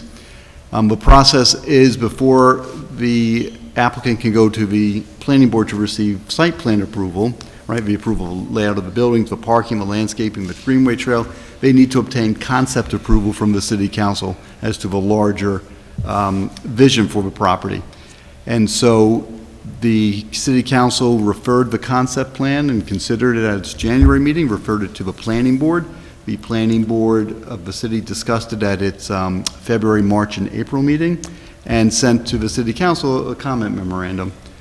The planning board is also considered the lead agency under SECRA, where the potential environmental impacts of this new construction need to be evaluated. So before the city council can take a vote on the concept plan, it needs to, 1, hold and close the public hearing, but 2, the planning board needs to issue its SECRA determination, as well as a statement as to whether or not this project is consistent with the LWRP, the Local Waterfront Revitalization Plan, steps that the prior project undertook. The application was also referred to the Dutchess County Planning Board, who returned a letter that they had no comments and considered this to be a matter of local concern. While the applicant was at the planning board, they provided additional information to the planning board to assist in the SECRA review, and we've included that information in the city council package, so you can see that as well in terms of potential impact on school, potential traffic impacts, and a copy of a full environmental assessment form, and other matters like that. The planning board's comment memorandum, which is in the agenda packet, 6 comments, I'll summarize them. The first is that renderings that the planning board has requested since February be provided, so that there's an understanding of the view shed of these 2 buildings from 3 other locations: Walcott Avenue, Neville's Avenue, and the end of Christie Drive. The second is a comment that the increased height is of a concern. The city council reviewed the concept plan and the height of that building previously, and we've provided a memorandum on its conformance with zoning, that it is zoning conformant. Comment 3 is that the city council should discuss ways to reduce the volume of the proposed buildings. Again, this was reviewed when the city council considered the concept plan initially back in December and then referred it in January. Comment 4 was the city council should address adequate screening of any proposed rooftop mechanicals. You can certainly discuss that and provide comments. That's typically a site plan review, but it might be appropriate to provide a planning board with some comments on that and discuss with the applicant how they could address that. Item 5 is that the city council should discuss with the applicant ways to make the human experience on the Greenway Trail more welcoming. And the concern there is that you've got the Greenway Trail, the for a portion of the property is up against the building and the building that are 4 stories tall. The 6th and final comment is that the planning board supports the proposed dog park and pollinator garden, but the council should consider whether they are sufficiently sized for their purpose. And so tonight is the opportunity for the applicant to present to the City Council sort of the overview of the concept plan and any revisions that have been made, and any other comments they wish to make in response to the comments from the planning board, and then after you've heard from the applicant, for the hearing to be open and receive any comments from the public. Okay. Okay, let's get started.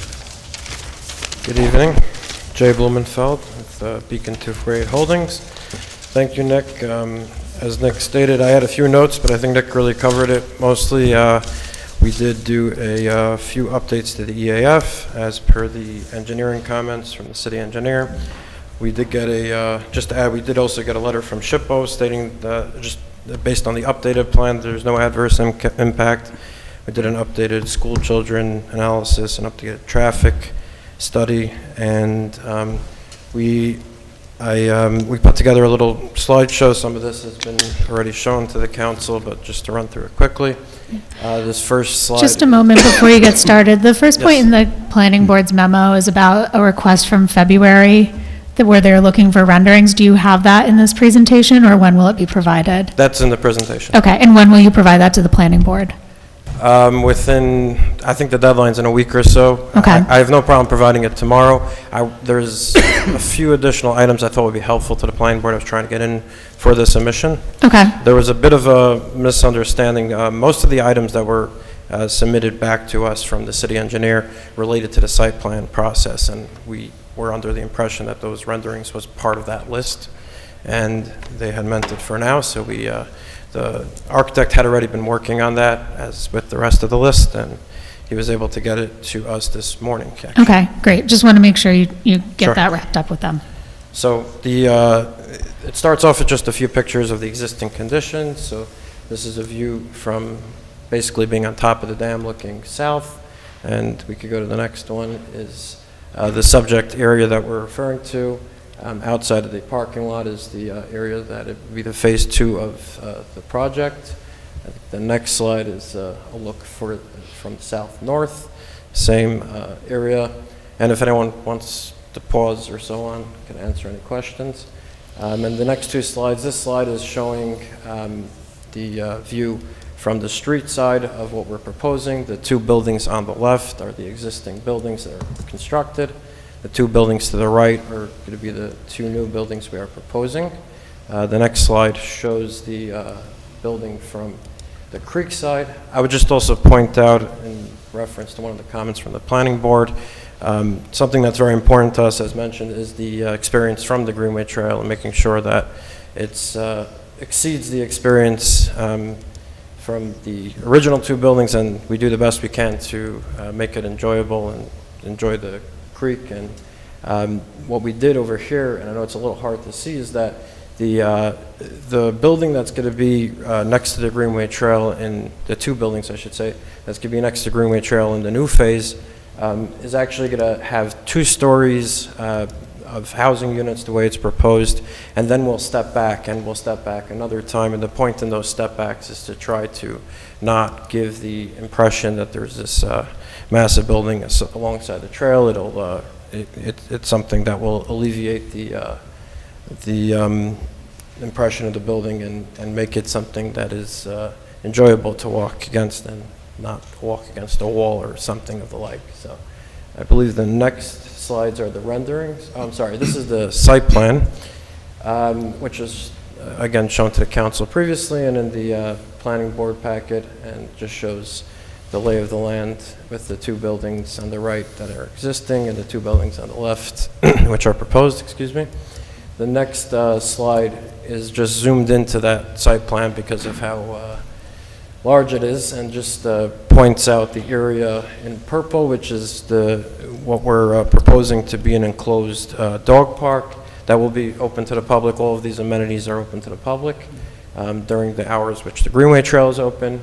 The green area it represents a pollinator garden, which would include as well a community garden, and that red trail is depicting, which is already built. This is a connection point from the Greenway Trail to connect to the rail trail when that gets open to the public.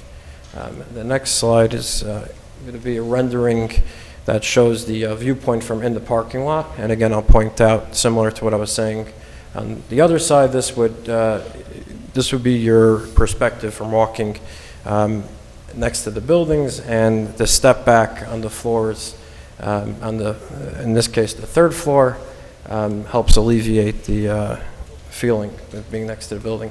The next slide is a head-on shot. And these are all real pictures with the building rendering superimposed, so you get as realistic of an impression as possible.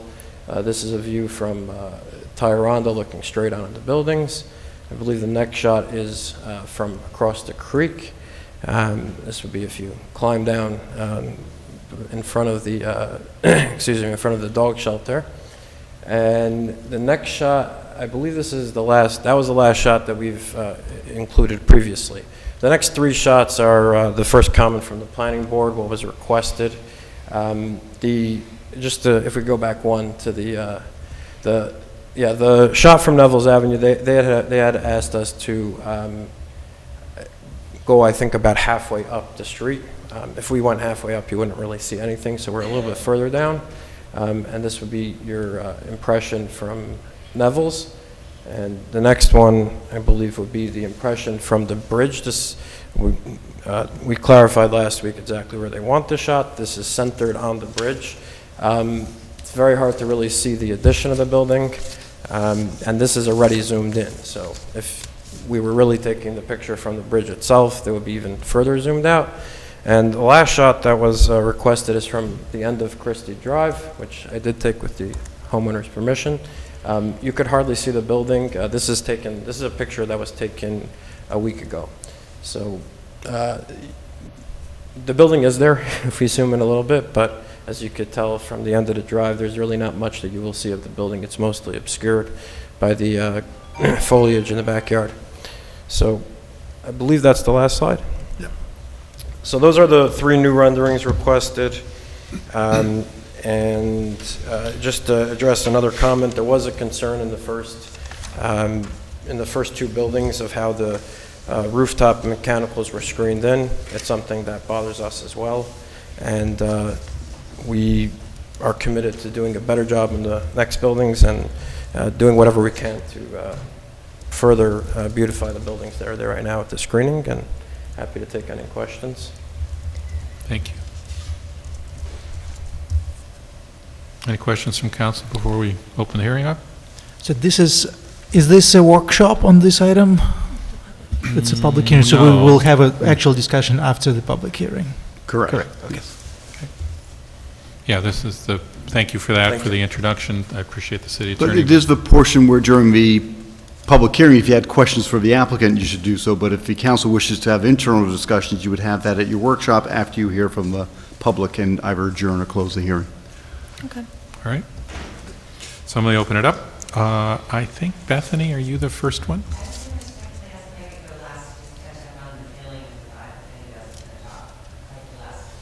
All right, so Terry, Ryan?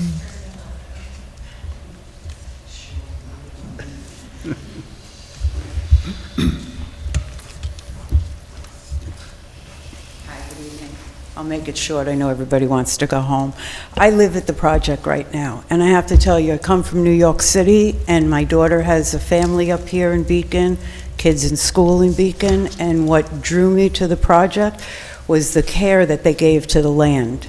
It is aesthetically pleasing, people last weekend, 80 degrees, you could walk the trail. There was families that didn't live in the project sitting out by the waterfall, enjoying it all evening.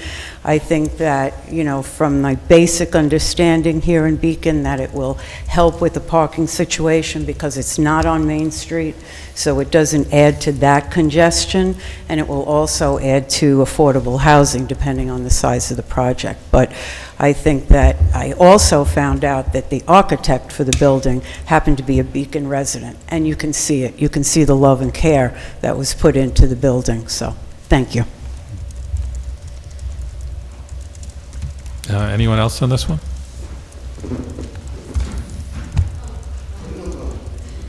What do you got to go? Thank you. I'm Jessica Eriksmoen. I live right across the street from this, the Arno, as it is published on the banner over and over, which for me is an eyesore. I'd love to have that removed so I can see the nature that's so beautiful, right? So 248 Tyranda. How many more apartments do we need? I mean, it's not even full over there. It's, I think, maybe 12 people who have leases there, and we know that some are below market value, but really, what is below market value? That's still really high. So we need to, you know, get that down a little bit, I think, when we're talking about this. Mr. Cohn has not been a good neighbor. So I don't feel open. I feel stingy, actually, when I think about variances over the years. Maybe it wasn't him, maybe it was somebody else, but it's like the height has already been approved, like a new variance. Let's go a little higher. No, a little higher. How far do we have to go? I mean, this is our local government. I feel so exhausted from what's going on in our world where no clean air. Well, let's do away with the Clean Water Act. Let's build a building too close to the creek. Let's have a really crappy septic tank that the alarm goes off every time the power goes off, which in my area, Ward 4, happens quite a lot. So there's this alarm that goes off. Finally, they quietened it, but I see the light going because it can't push the sewer up to Tyranda. Got the cheapest piece of equipment that you could get. And I know that a lot of money and time has gone into this. Believe me, I've been living across from it for 11 years.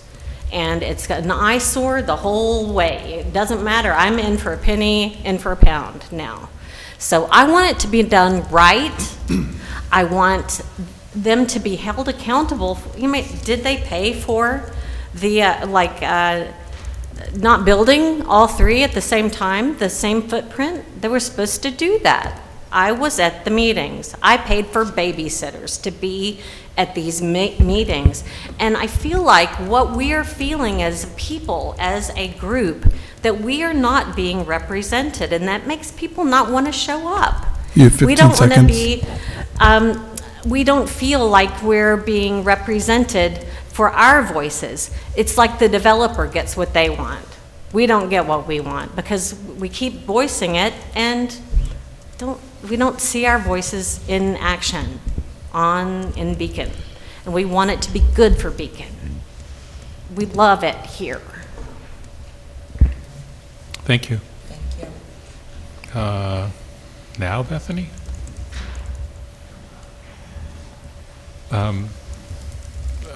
No, why don't you come up? Come on, let's get it over with. Okay, well, she wants All right. Still my thought.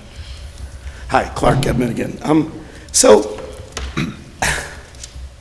I don't know where to begin except to say that, okay, yeah, there's really the promise of commercial space, which, by the way, per lineal foot probably would grant more money to the tax base because it's commercial and be good for the community. And then we had this, this turnabout. And the thing that really caught my attention in today's packet was I looked at a map and I see the railroad. I don't see the railroad. I don't see the trail.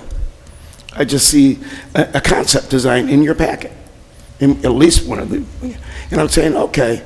But you know, that is so complicated that I don't know whether or not the people got paid for access to the trail, dead-ended it, it's definitely going to be trail, or whether the MTA actually surrendered. But there should be some notes in the drawing to kind of define, because it would be a shame that we would lose perhaps a train to New Paltz or maybe to Hopewell or maybe to Walmart because we went ahead and put so much on top of the rail line that it made it impossible in the furor, or the furor, maybe a bad word, the anger of, the idea of having something go by my house, you know, my apartment, I pay, you know. So there's that kind of thing. But then there's the deeper thing. Beacon, you know, is the home of Hamilton, right? It's home of Hamilton for a reason, because it was a great location.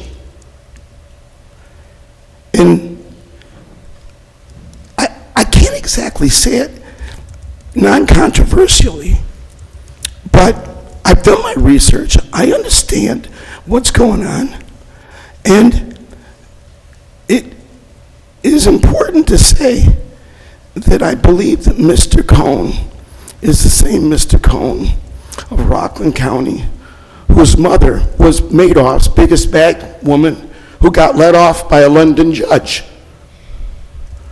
So the question legitimately becomes, what is the interest of international interlopers into our society?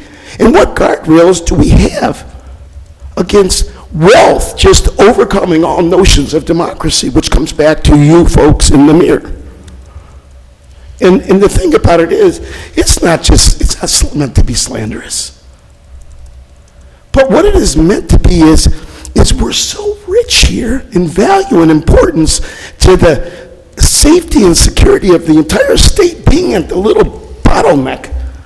Got it. Being at the little bottleneck that, you know, we get squeezed, but we're not accommodating what our true location of value is because we're too busy with money washing through decision making. Thank you. Anyone else on this topic?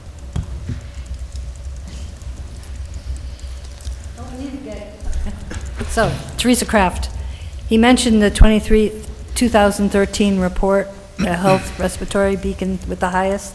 Let's go back there, that this property parcels merged, and it was a Superfund brownfield, and only one of them was that word, where it was cleaned up, and the back parcel was not cleaned up, and that's where all of the big cans were.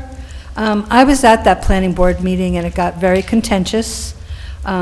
Literally, he was screaming at the table because they built what they did not draw.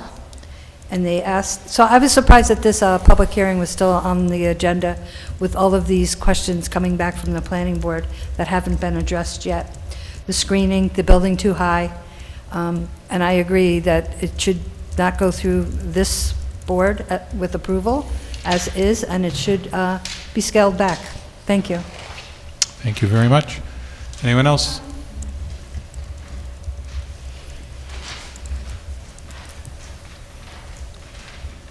Good evening. My name is Bethany Souza. I'm on Main Street.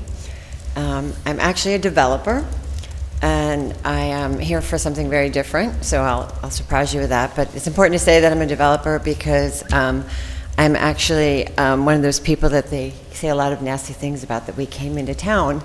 And I like to hear that because I'm actually 50 years, started here in Beacon, and I have many decades, which people have no idea. My father worked as a truck driver at Nabisco, and he many times lost his job as a truck driver, and I spent more hours on Main Street as a kid, standing with my dad in an unemployment line, than anybody's probably spent on Main Street that lives here today. I've watched Beacon change over the years. We have moved out and moved up, and we've come back, and I come back to invest my life savings into work on Main Street for my business. It's in a historic overlay. I deal with that, and there's different things that we experience in the other cities that I've spent some time with. you have a lot of backgrounds and a lot of opinions about people without knowing them. I heard a lot of talk tonight about some personal things that I don't think apply. We're talking about a building. I'm also a historic preservationist, and I really look forward to you guys getting to know me and who I'm about, because I have some buildings I would love to save in this town. My background shows greatly what I do and where my love comes from. The reason I mentioned the developer part is because sometimes people get a bad rap, and when I came to town, I like to meet my neighbors, and I heard a lot of nasty things. The cool thing is, though I may have worked really hard to get the chance to do what I'm doing right now, my parents are retired and they don't have big budgets, and they didn't save up money like many people can, because we all lived paycheck to paycheck. And my mom is one of those really lucky people that was accepted into Beacon's below market rent property. And when different buildings she applied to, some she couldn't even get into, some of them the systems are a joke, we were really excited that the Arno was built. And I got to know that building personally as my mother being a person that can afford something so beautiful. And my dad is trying to come back to be closer to me because I care for my parents now. And there is no housing in Beacon that's affordable. I cannot find, I spent the first year I put my dad in Yonkers, and I drive an hour and a half to take him to his doctor's appointments because I could not find anything affordable in Beacon. The fact that the Arno has been one of the most beautiful, beautiful buildings I have ever experienced. 15 seconds.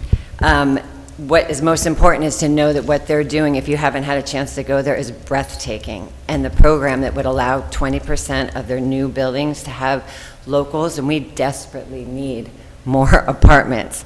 There is nowhere for people to go, and those might be expensive, but with BMR being offered there, it would be crazy. That property is stunning. It's a nature preserve, and the Your time herons has to the elapsed. deer, you got to see it if you haven't. I'm very proud. Thank you very much. I don't think there's anyone else in the physical audience. Anyone online? No hands raised on Zoom.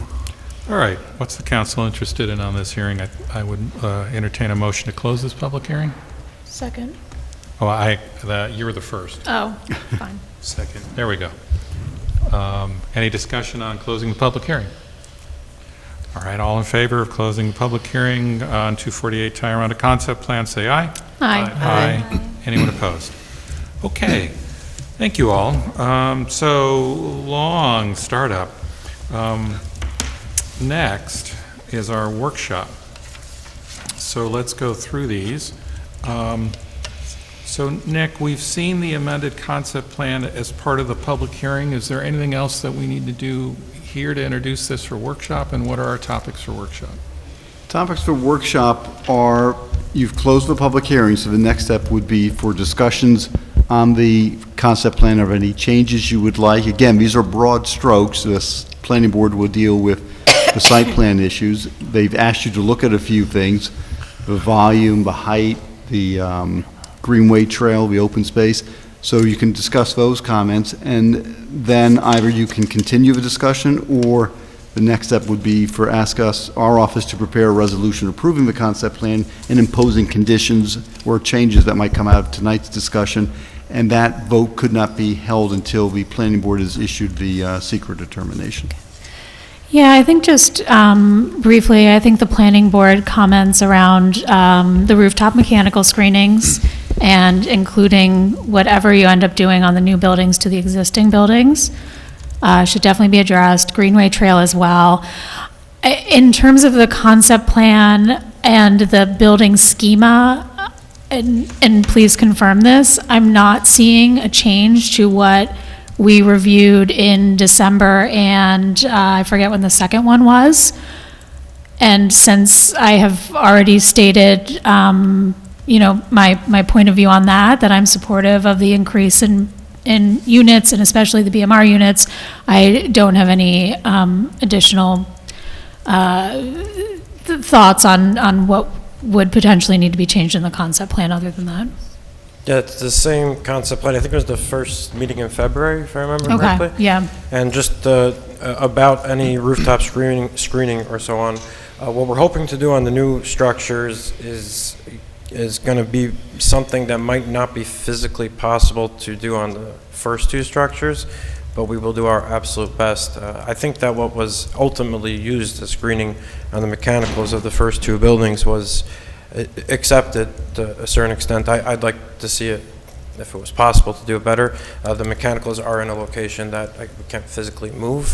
What we're going to try to do on the new buildings is actually have them set back in the first place, which gives us a lot more optionality in terms of what we use for screening. So that's what we hope to accomplish. And then it I is can also mentioned- discuss that with Brian Murphy and John Russo's office and get their thoughts on that. And because I would suggest, given the planning board to have that comment, it'd be appropriate in any resolution to add some commentary in response and conditions to give back to the planning board. So we're in concept plan. Yes. How detailed should we be?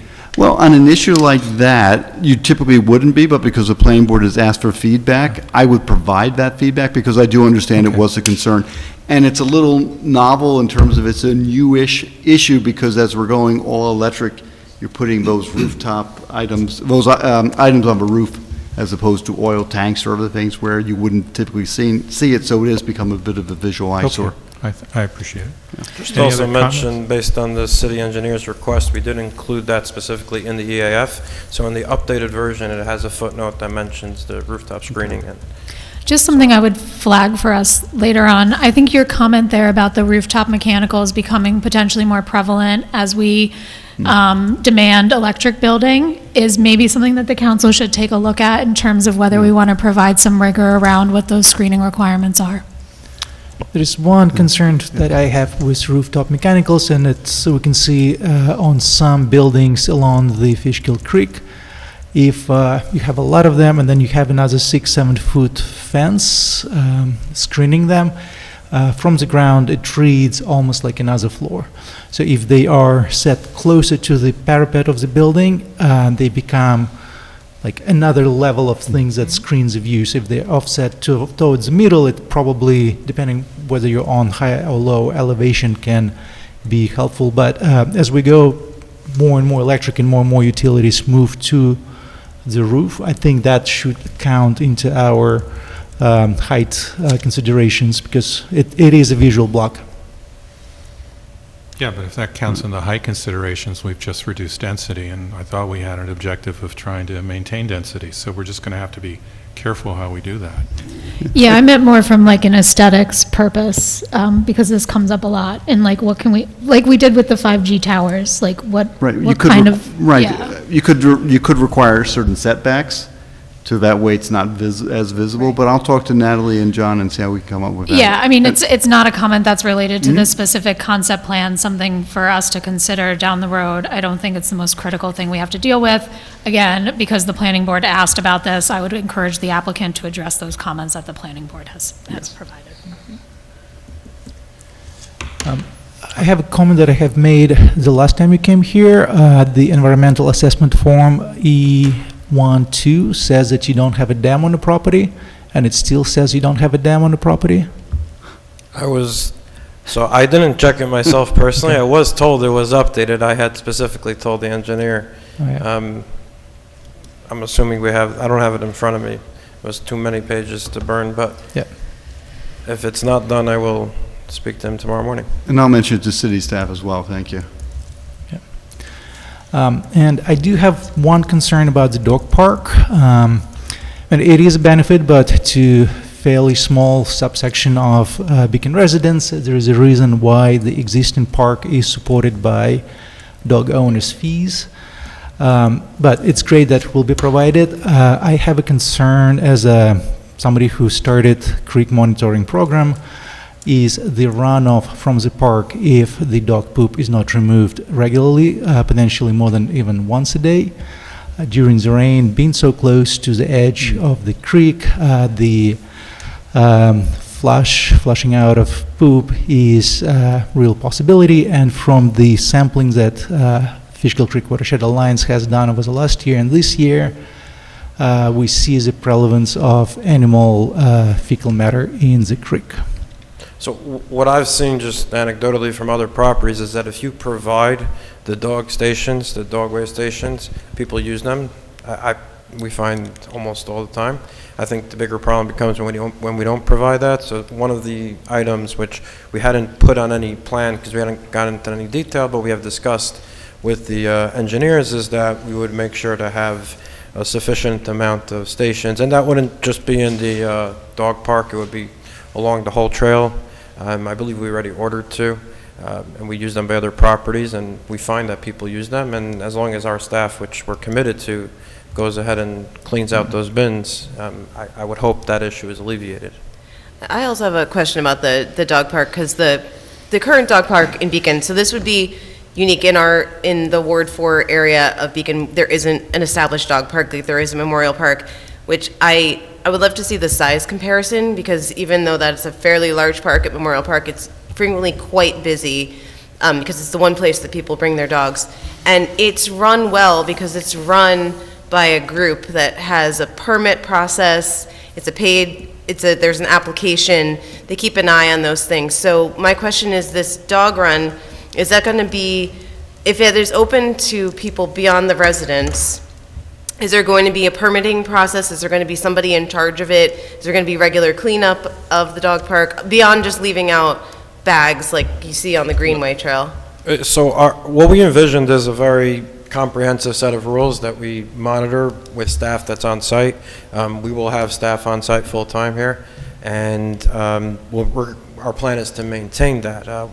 Our thought process was that we worked through the site plan approval process and get down to those details and make sure the fencing that we use and the equipment that's there and so on is appropriate, and we could also adjust that size if it's, we actually originally thought to make the dog park a little smaller. We were told, hey, it would do well to just use that whole spur as a dog park, which is what we show in the site plan, in the concept plan. But I'm pretty sure that we could, and Nick, correct me if I'm wrong, even if the concept plan shows that outline, if we adjust that slightly in the site plan, that would be appropriate. Yes. Yeah, so I will just interject and again say we're in a concept plan review, and it strikes me that dog park is not a critical concept plan. I understand why the first comment came in, but I would just caution council, we need to stay up at the concept level because that's our job here and not site plan. Right, the existence or non-existence of it is certainly... Exactly. Yes. I totally agree, but the details, I think, goes a little too far. And I know it's hard, and I'm not trying to, rein it in, but it is 9:15. And I've made notes so we can include that in conditions. What we've done in the past is if there are things you want the planning board to look at, we'll call that out. Yeah. And so sort of like rules and maintenance and cleaning and the runoff of feces into the creek and making sure that's taken into account, I've made notes of that. Thank you. Yeah. Anything else? You can tell me if this is not concept plan as well. One of the comments, well, first of all, I recognize that some of the comments in favor of proceeding here are folks who have been lucky enough to access the affordable units and appreciate the quality of life that they're experiencing at the RNO. I understand that the below market rate units rented quite quickly, which is great. Could you give us a sense of the current existing units, what the vacancy rate is for the non-affordable units? Or, sorry, I should say non-below market rate units? Yeah, sure. I don't remember the exact number offhand, but I think we're about 40 units in. So there's 8 below market rate units, so it'll make 32. I don't know that's the exact number, but we're somewhere in that territory. It's a lot more than was mentioned beforehand. And I don't know how many leases are signed for future dates offhand, but we're getting there slow and steady. Anything else? I also would like to, now that I think about it, I guess we could touch base about who the proper person to contact is, but I'd love to hear any feedback from the existing dog park and learn what we can from that, too. Yeah, I didn't want to get too much into those details, but it's Beacon Dog Park, and their information's online. I did have a question about the Greenway Trail, and just I know that you've gone back and forth between having it be, there being apartments and there being balconies, and I'm not seeing too many views of what it might look like from the perspective of somebody walking on it. So I know like the planning board, they had mentioned that the section of Greenway Trail by DocuWare does feel a little bit like the Richard Serra in the Dia, where you're squeezed. And it feels very uncomfortable to me walking by somebody's apartment, you know, that they wouldn't have privacy, you know, right there by the Greenway Trail, and it feels uncomfortable by the wall. So I would just like, I would appreciate a little bit more of the on-the-ground perspective of what it might look like. So what I mentioned before, we didn't submit the 3 renderings to the planning board. The one item, there's a couple of small items, but the one other big item is exactly that. The architect is in the middle of trying to formulate that exact rendering. We thought that that would really show what our vision is and help alleviate some concerns. But if also our portion of the Greenway Trail, I think, is the first one that follows kind of a new guideline where it is significantly wider, and that width will stay throughout. And also in terms of walking, we wanted to kind of balance two different, I guess, counterintuitive things in a way, which is one, we don't want to walk next to a wall that's been mentioned by the planning board, even though the first phase was approved next to a garage and louvers and so on, but that's something that we agree we could do better than that, and we also don't want to walk right alongside someone's apartment. So to split the difference, what we've been working on is that the trail will be set a drop below the apartment level, and we'll have a barrier in between the apartment level and the Greenway Trail that will be made up of greenery. So it's not, you know, some wall or retaining wall or something like that. So that's our plan, but I hope that rendering, which we should have ready for the next planning board meeting, will depict that even clearer than I could. All right. Anything else? I do want to address, and it's not directly to this project, but triggered by this project. The planning board at the joint meeting on October 15 asked for the city council guidance on what amount of bulk is acceptable, and the planning board, even being architects, said that they sometimes feel surprised by the hugeness and bulkiness of what they approve, and they asked for our guidance to kind of like help appreciate what we actually see Beacon once fully built out. With this particular building, we went from 25,000 square foot as envisioned building 100 to almost 140,000 square feet between 100A and 100B. So it's 5.5 time enlargement. I know we're getting the benefits, but we also are getting a lot of bulkness, and we were specifically asked to help envision what we as a community want. And I just want to make a note of this, and it's something that I think we do need to work through and balance it with supply of housing, especially affordable housing. Yep, and I think that was one of the comments of the planning board as well. For those who were on the council at the end of last year when the general concept was approved in the sense of the planning board, the choice of the council was to opt for additional below market rate units, and in order to accomplish that, that resulted in the bulk that we're looking at now. It's not the planning board's decision, that was our decision, right? But it raises a question, maybe not on this project, because that decision got made when we decided on the 20% we're looking for BMR for the additions. But that certainly is a conversation we can have in general on those trade-offs, right? Yeah. Okay. I guess just a follow-up question to that, yeah.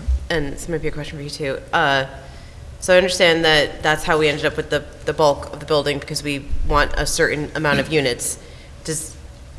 I'm wondering if the planning board's question is, are there other ways to achieve this many units with different design that doesn't feel like the bulk feel? And I think that's what the question they were asking us is. That was my understanding from trying to parse out their comments.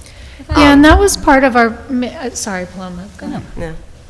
Oh, just if I'm understanding the question as well, like for example, this setback of each floor that's in this current rendering of the new buildings, that's a new architectural design feature from the last rendering I saw that feels like an example of being responsive to this being less fully bulky, and I'm wondering if that's, I am not an architect, but I've seen a lot of buildings, and I'm wondering if that sort of terrace approach is the kind of feedback we could ask for or give. And I recognize that ultimately makes the building, just like each apartment is then half a foot smaller, and are we now running up against the kind of conversation we had 2 weeks ago where our minimum unit size is coming up against how many units you can fit into a building? Yeah. That's what we heard from the planning board as a board, and the chair specifically, I think felt strongly about this, is the feeling when you're walking along the Greenway Trail specifically, because of the incline of the terrain, it makes it higher from the back, and that's where we do think that terracing is our best weapon to use. But we need to balance, obviously, the livability of the units, and the architect, that's really what his team has been doing, aside from getting the renderings going, is trying to play with every square foot and utilize every area possible, so that we could, if we could take an apartment and turn it a drop and, help affect that terracing. That's what he's trying to do. There's a few other, I think, facade elements that he's toying with to try to make it feel less bulky, and I think he'll, throughout this process, he's made it better, and I think he'll continue that way. But I think the terracing is a huge component of that. Yeah. Do you have something? All right. Pass. So, again, I'm trying to, allow as much discussion as we can, but let's be careful, because as a concept plan, we fundamentally said more units, and once we get into, is it terracing, is it this, is it that, I think that's really for the planning board to sort. I read their comment as basically an objection to the council's choice of more BMR units, and frankly, I don't think that's their business. I don't think they were fully aware of the conversation, but again, we're trying to do concept plan. I'm not hearing any other concerns about concept plan unless you want to raise some more. We okay? Okay. Our next step on this, Nick? Would be to authorize our office to prepare a draft resolution so that you could workshop it, and that would be at your May 18th meeting, and that would be after the planning board is expected to issue its SECRA determination and LWRP consistency. All right, so if you want to workshop it before then, you could, or you could wait till after you get their SECRA determination and vote on it that night. I feel like after seeker. Yeah, let's Okay. get the seeker done. So that would say on the second meeting of May, we'd bring Yes. it back? Okay. Yes. Council okay with developing, as Nick suggests, our approvals, and then bring it up in May after the seeker determination of the planning board meeting, the second Tuesday, right? of Correct. May? Yeah, Yes. I would prefer to look at it all at once. Yeah. Okay. Absolutely. Much as we like having you. Thank you so much. Have a great evening. We're almost done. Okay. Thank you all. There's 2 more items in workshop, then we go to regular meeting. I'll try to get them done quickly. Sludge cake. I didn't bring any sludge cake, but Nick's gonna, no, actually, Ben, you're gonna tell us about sludge cake. Yes, and I'll bear in mind that the hour is getting later by the moment, but we did have a bid opening last week for the Beacon's removal and disposal of sludge cake from the wastewater treatment facility, essentially one of the end products of our treatment process at the wastewater treatment plant. This needs to be hauled away by specialized haulers. We were previously in a 5-year agreement with the winning bidder of this round as well. We were locked in at a very reasonable, or I would say quite below market price for what we're seeing elsewhere in the state and region. So we expected that this would go up. This went up about around where we're seeing other communities at. In fact, we're seeing that this is below where some other communities are at still. Essentially, this is a per ton cost that the bidder was giving us as the bid output, and we think that some of the things that we did in designing the bid helped keep that a little bit lower. Specifically, we allowed for fuel price adjustments. Obviously, there's a lot of uncertainty with fuel costs right now, so we wanted to give whatever vendors are bidding an opportunity to feel confident that if the fuel spikes, they will get some adjustment to their rate for that. We feel that helped keep our per ton rate down a little bit. And similarly, we did a CPI index for water and sewer and trash collection adjustment year over year. So we have a predictable step up over the 3-year term. We feel that this vendor has been a responsible vendor to work with over these past 5 years. Actually, they were the vendor before that as well, since 2013. So our engineer felt confident to recommend moving forward with awarding the bid to them. And that's why we're bringing it here to you tonight. Okay. All right, and sludge cake is when you dewater the sewage treatment plant, you keep watering, taking out water, and you end up with sludge cake. Sludge cake was the reason we closed our incinerator. We actually showed that it was cheaper to truck out sludge than to build a new incinerator, which is why we don't have that thing anymore. Okay, everyone good on council with that? Potentially improved our air quality. Not only that, but within like 3 or 4 years of that decision, Rivers and Estuaries bought adjacent parcel, DIA bought adjacent parcel, Scenic Hudson bought adjacent parcel, right? Because we started to say, okay, enough with this, with the industrial zoning. I will say it was a bit of luck because DIA was still zoned industrial at the time, so it was marketed that way as well. So one comment on something I heard, which is that the overall price is lower because we are giving more latitude for fuel price increases. I think at face value, that's a fine decision, but I do think we should be conscious of that for any other contracts to come up, just because fuel price will be correlated for all of these different projects. If we give broad latitude to every vendor for fuel prices go up, that will be a large unexpected cost at some point. So it's a lever we can use, but maybe not all of the time, I would say, would be a concern of mine. Understood, and I think by the nature of this being a long-distance hauling contract, it's a significant cost driver, but completely understood. That's not something that we would have included in most of our bids. There was a specific formula that the engineer worked and came up with on this one. We had heard feedback from people in the industry that is something that they were concerned about, but completely hear your concern about using it broadly, and I don't think that we would. And I assume within that, oh, I'm sorry, Zach. Oh, go ahead, I'm finished. Oh, I assume within that there's a cap of some sort, that we're not infinitely increasing the amount of fuel we will cover? Yeah, I don't have the formula memorized, but I'm confident that it's not just an infinite cost escalator. It was a way of kind of giving some certainty in an uncertain time. I know that Nick had taken a look. Did you have any other feedback on the language of that? I know that there's Well, the some language also provides that it's a de-escalator, so when the prices come down, there's an adjustment as well, because that was a concern. We didn't want it to be just one way. Sure. So. Is my understanding correct that we're doing a 3-year term this time, in part because our dewatering upgrade should happen in the next 3 years? I think the term was in part because that's what vendors are looking for. We are going through a lot of project upgrades rather at the facility. We are doing a dewatering project that many of you are probably familiar with. We're changing from a belt press to a centrifuge, which has many benefits. I don't know if that was the exact driver for the term length of this, but happy to also, I mentioned by email to all of you, I would be happy to schedule a visit to the facility before the weather gets too hot for anyone interested, so you can understand the process better. I'm sure Dave would be happy to walk you through status updates of where we're at with those projects, and you could see the facilities for yourself.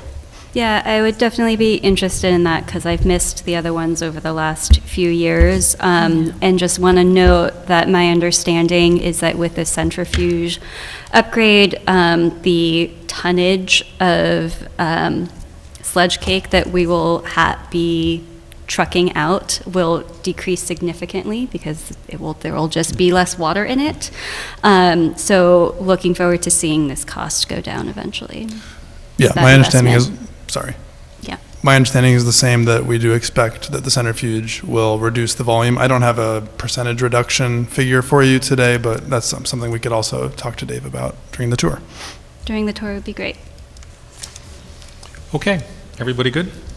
Let's Yes. do 2 tax settlements.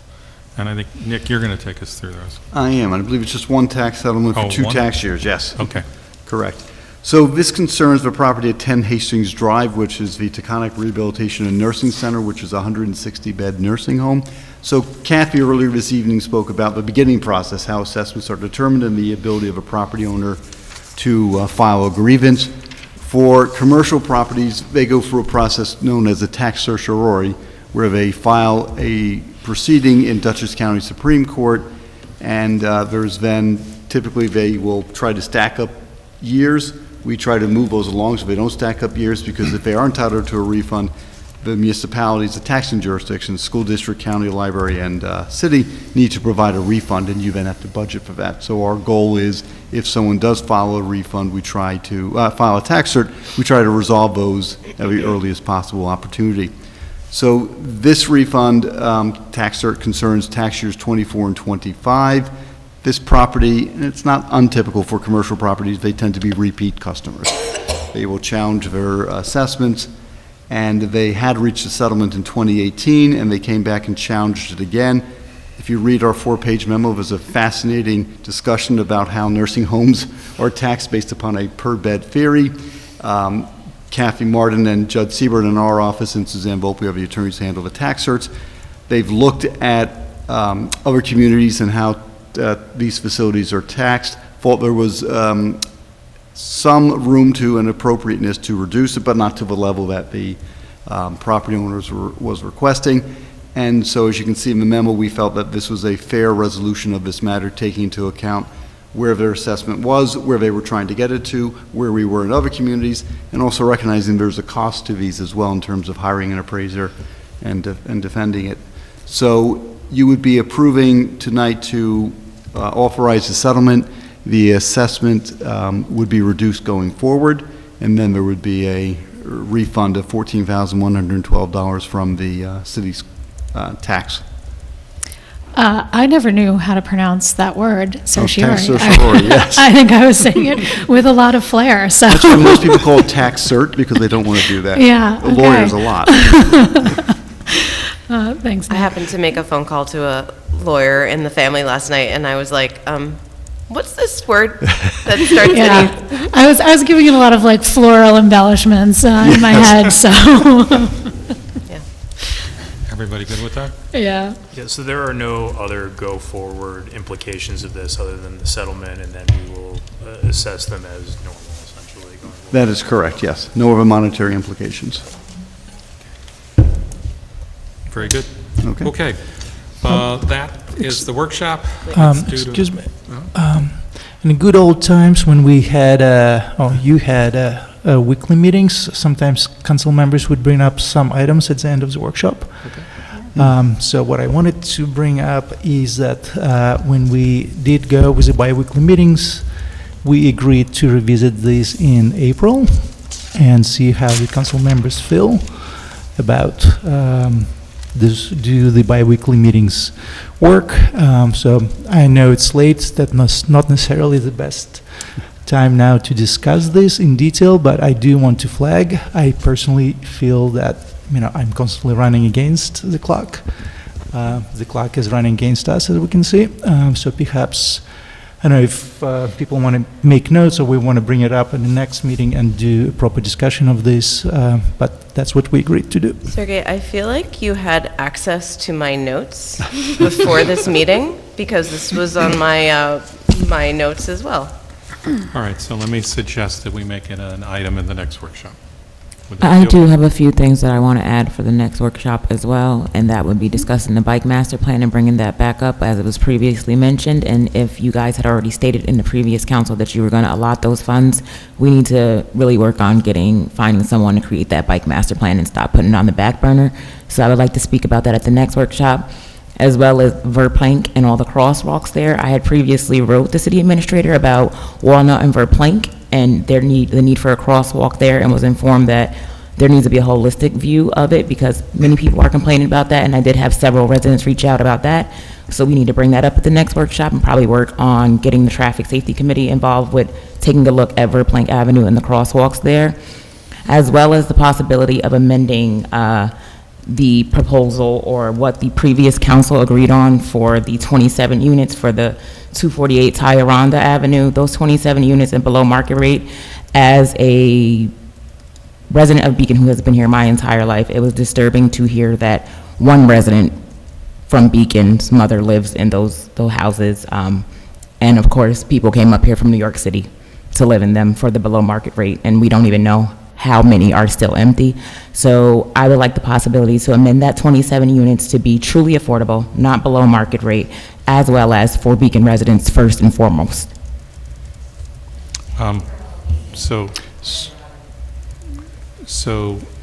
Verplank Ave should be referred to the Traffic Safety Committee. That's where it goes.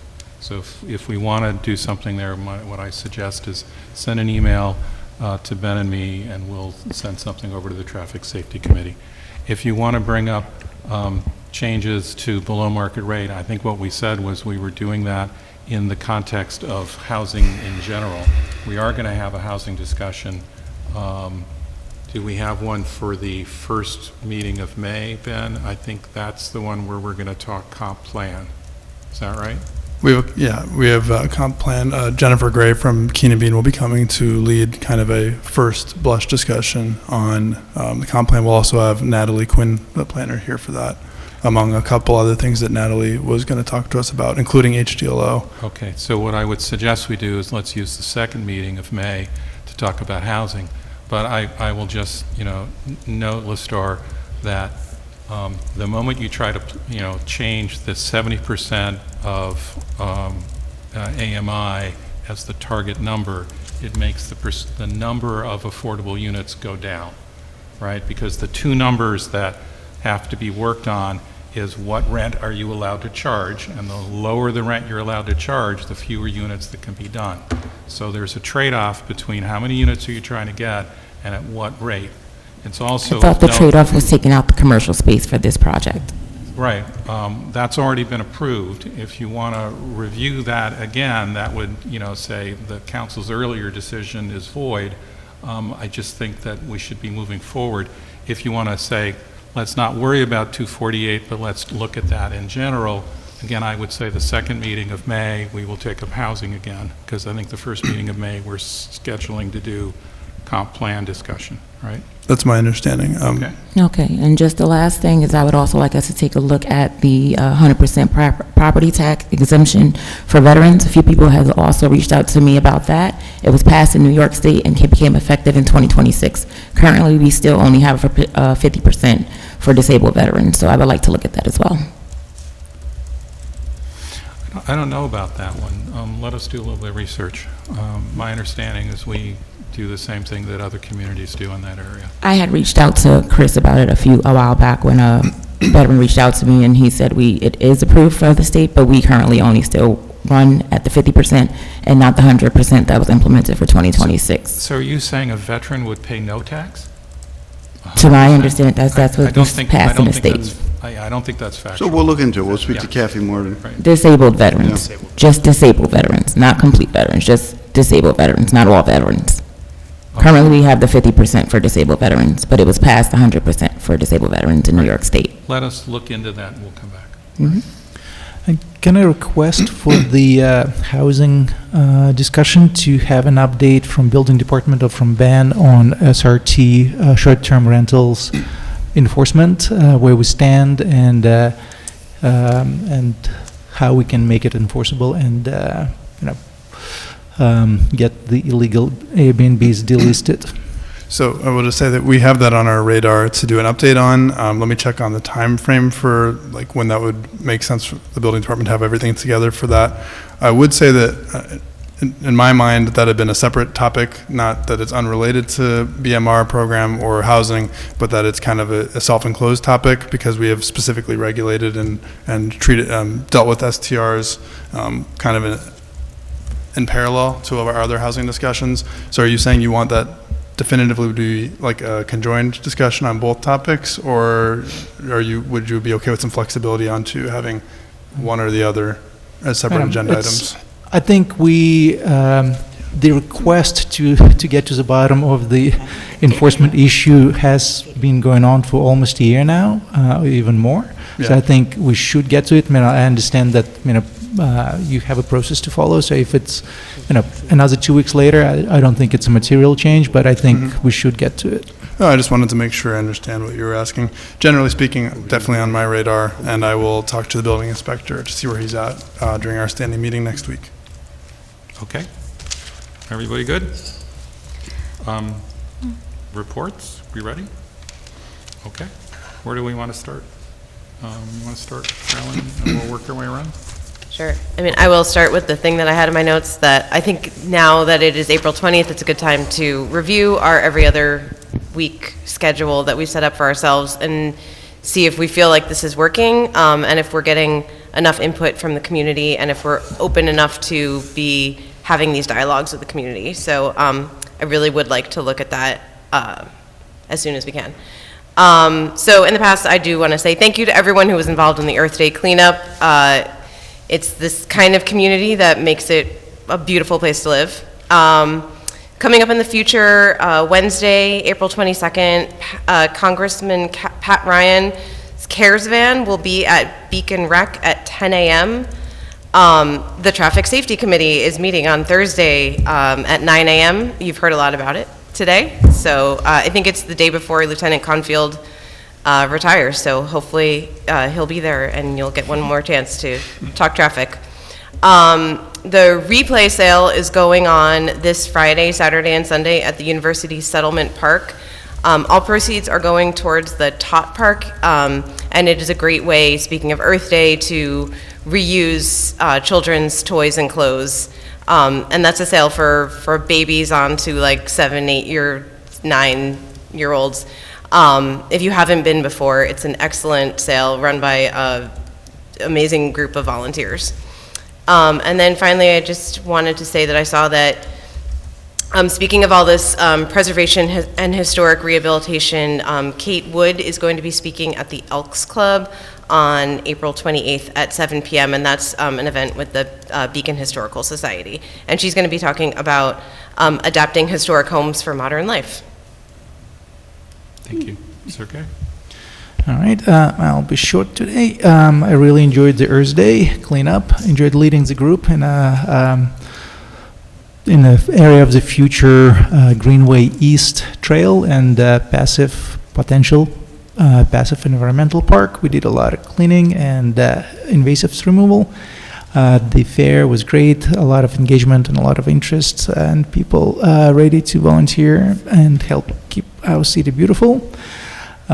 May 3rd is a Breakneck Point trail run. I ran it last year. It was great. I'm not running this year, but I invite people to come and celebrate great athletes coming to enjoy our nature. And that's it for me. And thank you for traffic safety reminders. That was in my notes.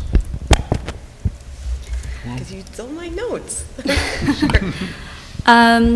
I will briefly say, to continue the topic, that if we are doing these joint meetings and combining workshop and regular business, I will say the meetings this month, both today and 2 weeks ago, feel robust enough that I feel like we are actually moving city business forward. I will say I did not feel that way in January, February, or March, where, as Teresa noted, our meetings were only an hour long. In terms of a preference for if we are getting this much business done in 2 meetings or 1 meeting, as long as we are getting this amount of business done, I don't have a strong preference. In terms of other things I just generally wanted to say, add my thanks to everyone who organized and participated in the Citywide Earth Day cleanup. And on theme, would like to add my desire for us to move forward with the bike plan, particularly to get it done before the comprehensive plan process is underway in earnest.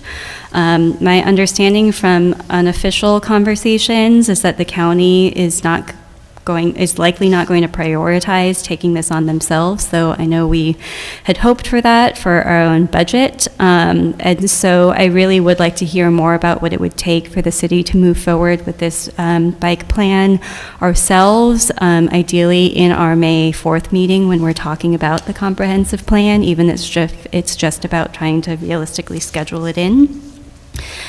My monthly open office hours are this in 2 weeks. On Sunday, May 3rd, from 4 to 6 p.m., I'm at the Recreation Center for another 2 months. I'm also always happy to connect on your time, as Listar says. Just email me at pwake@beaconny.gov. And I would like to also say, in closing, a few words about the passing of a community member this past weekend. Addison Goodson, who many in the Beacon community knew as a dedicated soccer socializer, a beautifully honest poet, a fierce advocate and activist for Black and brown lives and the working class, and of course, the loving husband of Nilifer's Kitchen on Main Street, passed on Sunday morning. I met Addison in 2020 through our service together on the City of Beacon Human Rights Commission. He was a public servant in many ways, and on that body he served as a wise uncle in the many discussions and issues that body took on at that time. He brought his unwavering moral compass and relentless dedication to supporting those in our community most in need of the city's attention. He believed that housing is a human right, that immigrants are welcome members of our community, and that true community safety includes professional accountability. Addison was a source of inspiration, joy, and fortitude for many, and he will be sorely missed. Many folks may be anxious to support Addison's widow, and I expect information to be shared in the next couple of days on how to do just that. If you have any questions in the meantime, feel free to reach out to me, and I will be happy to connect your offer of support to the family. I am personally very much feeling Addison's loss, appreciate everything that he's done for the city of Beacon, and I hope everybody takes care. Amber. Thanks, Paloma. So this past week, the trees purchased from the city's program were delivered, so I want to thank everybody who worked on that, and also all the people who are planting new trees in Beacon. And if you want to extend your love of trees with me, Arbor Day gets celebrated at 4 p.m. this Friday. We will be planting a street tree at the northwest corner of Main and North Chestnut, so I think that's kind of by the Rite Aid area, or it's on that block. I don't really know north, south, east, or west, so... You'll see it.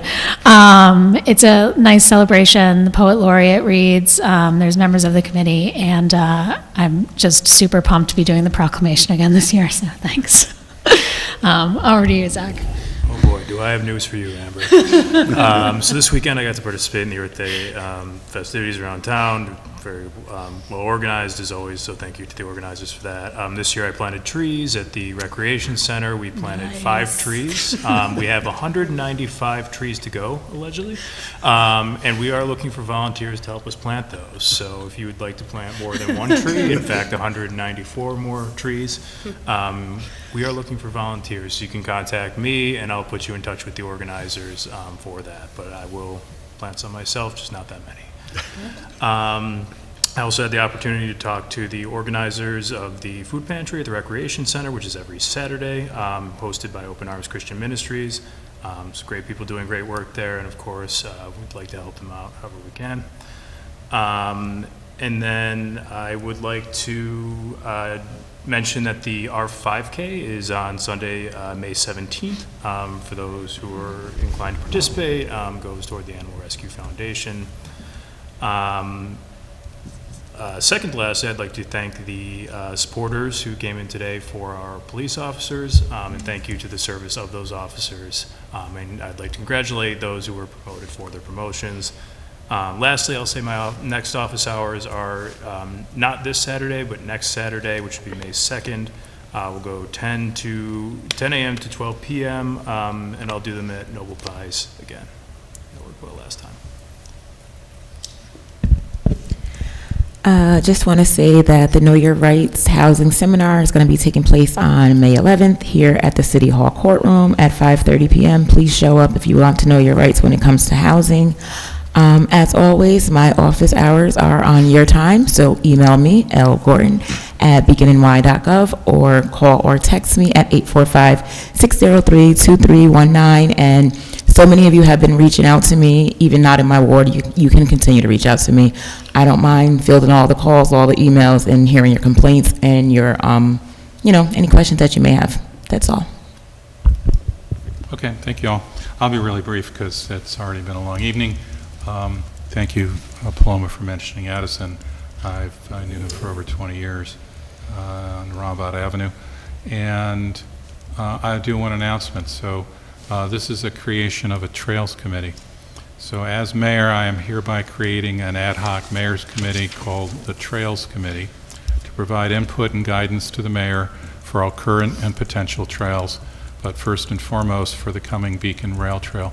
The Trails Committee will consolidate the input for all city trail efforts, including the Greenway Trail Committee, which itself was an ad hoc committee created when only a single trail along Fishkill Creek was contemplated and no one could foresee converting the Metro North Trail rail spur into a city rail trail. In terms of composition, I will appoint 5 to 7 members to the Trails Committee, following an opportunity to receive applications from existing committee and other community members. I welcome anyone in the community to apply and look forward to reviewing all interested applicants. As chair of the Trails Committee, I am appointing Graham Lawler, who is currently a Greenway Trail Committee member and who lives directly adjacent to the future Beacon Rail Trail. In terms of scope, I am charging the Trails Committee, when requested, to advise the mayor on the following: Beacon Rail Trail, input into the Beacon Rail Trail during its design phase, including trailheads, street crossings, connectivity to Fishkill, input into how the Beacon Rail Trail, as the city's highest priority trail project, should be reflected in the city's comprehensive plan or any trail master plan. The Fjord Trail, input into the Beacon portion of the Hudson Highlands Fjord Trail, including crossing Fishkill Creek, integration with the Beacon Rail Trail, bathrooms and trailhead at Long Dock and the Beacon train station. The Greenway Trail, given the proximity and partial overlap of the Beacon Rail Trail and Fishkill Creek Greenway Trail and Fjord Trail, input into any potential integration, changes, priorities, and site plans of those trails. The Beacon Station TOD project, input into any trail that may be included in the non-vehicular access for the TOD effort on the Metro North parking lot at the train station. And then other potential trail opportunities, input into any future trails, e.g. at the University Settlement Camp or connections to Hudson Highlands trails. In terms of time frame, this committee will sunset on December 31, 2027, unless otherwise determined or extended by the mayor. Thanks, that's all I got. And I'll have that posted so that we can see any applicants along the way. And I expect I'll be appointing them within a month or so, just to give people time to apply. All right, that's all I got. Thank you. So let's do, oh, got anything? I'll keep it very brief. Thank you all for having me here tonight. I just want to echo the thoughts of many others for thanking people involved with Earth Day, including Councilmember Krasikov. It was a pleasure seeing you running one of your booths. Phil Stamatis for doing a lot of the logistical coordination for that mark, and the Highway Department for making sure that there was bags and the trash was actually removed afterwards. I'll keep my remarks to that. We'll make sure you're checking the website for more details about a lot of the events that the council members were talking about tonight. Thank you. Okay. Let's do resolutions. The first one is awarding a contract for removal and disposal of sludge cake from the wastewater treatment facility. Can I get a motion and a second? Motion. Second. That's motion and a second to award the contract. We've already had this discussion, but any further discussion? Okay, and this is the same entity that's doing it today, right? Correctly? Yes. Correct, Right. yes. All right, without any further discussion, all in favor of awarding that contract for sludge cake removal, say aye. Aye. Anyone opposed? Okay, so the second resolution is authorizing the tax cert settlement, which is for 2 years for 10 Hastings Drive. Can I get a motion and a second? Motion. So that's Amber and Zach. Zach. Any discussion beyond that in workshop? Okay, so all in favor of authorizing that settlement, say aye. Aye. Anyone opposed? And then the third item is the approval of the minutes of April 6th. Can I get a motion and a second for that? Motion. Second. So that's Zach and Carolyn? Okay. Any changes, amendments, errors, et cetera? Hearing none, all in favor of approving the minutes of April 6th, say aye. Aye. Aye. Now it's the second opportunity for public comment. I see no one in the physical audience who can make a second comment. Anyone online? No, Mayor. And I just wanted to add, our highway superintendent, who should be in bed right now, but is instead watching the stream, texted me to give a specific address where the tree is being planted. That is at 312 Main Street in front of Yanarella Dance. So if you want to come watch Thanks, the tree. Mickey. Thank you, Mickey. Okay. Our next meeting will be on Monday, May 4th at 7 PM at this location. And at this time, I would look for a motion to go into executive session to discuss personnel, to come out and do no further business, and to adjourn. Motion. Second. So Amber and Zach, all in favor? Aye. Anyone opposed? All right, thank you all for coming, and especially for staying, and good night. I'm laughing about Mickey.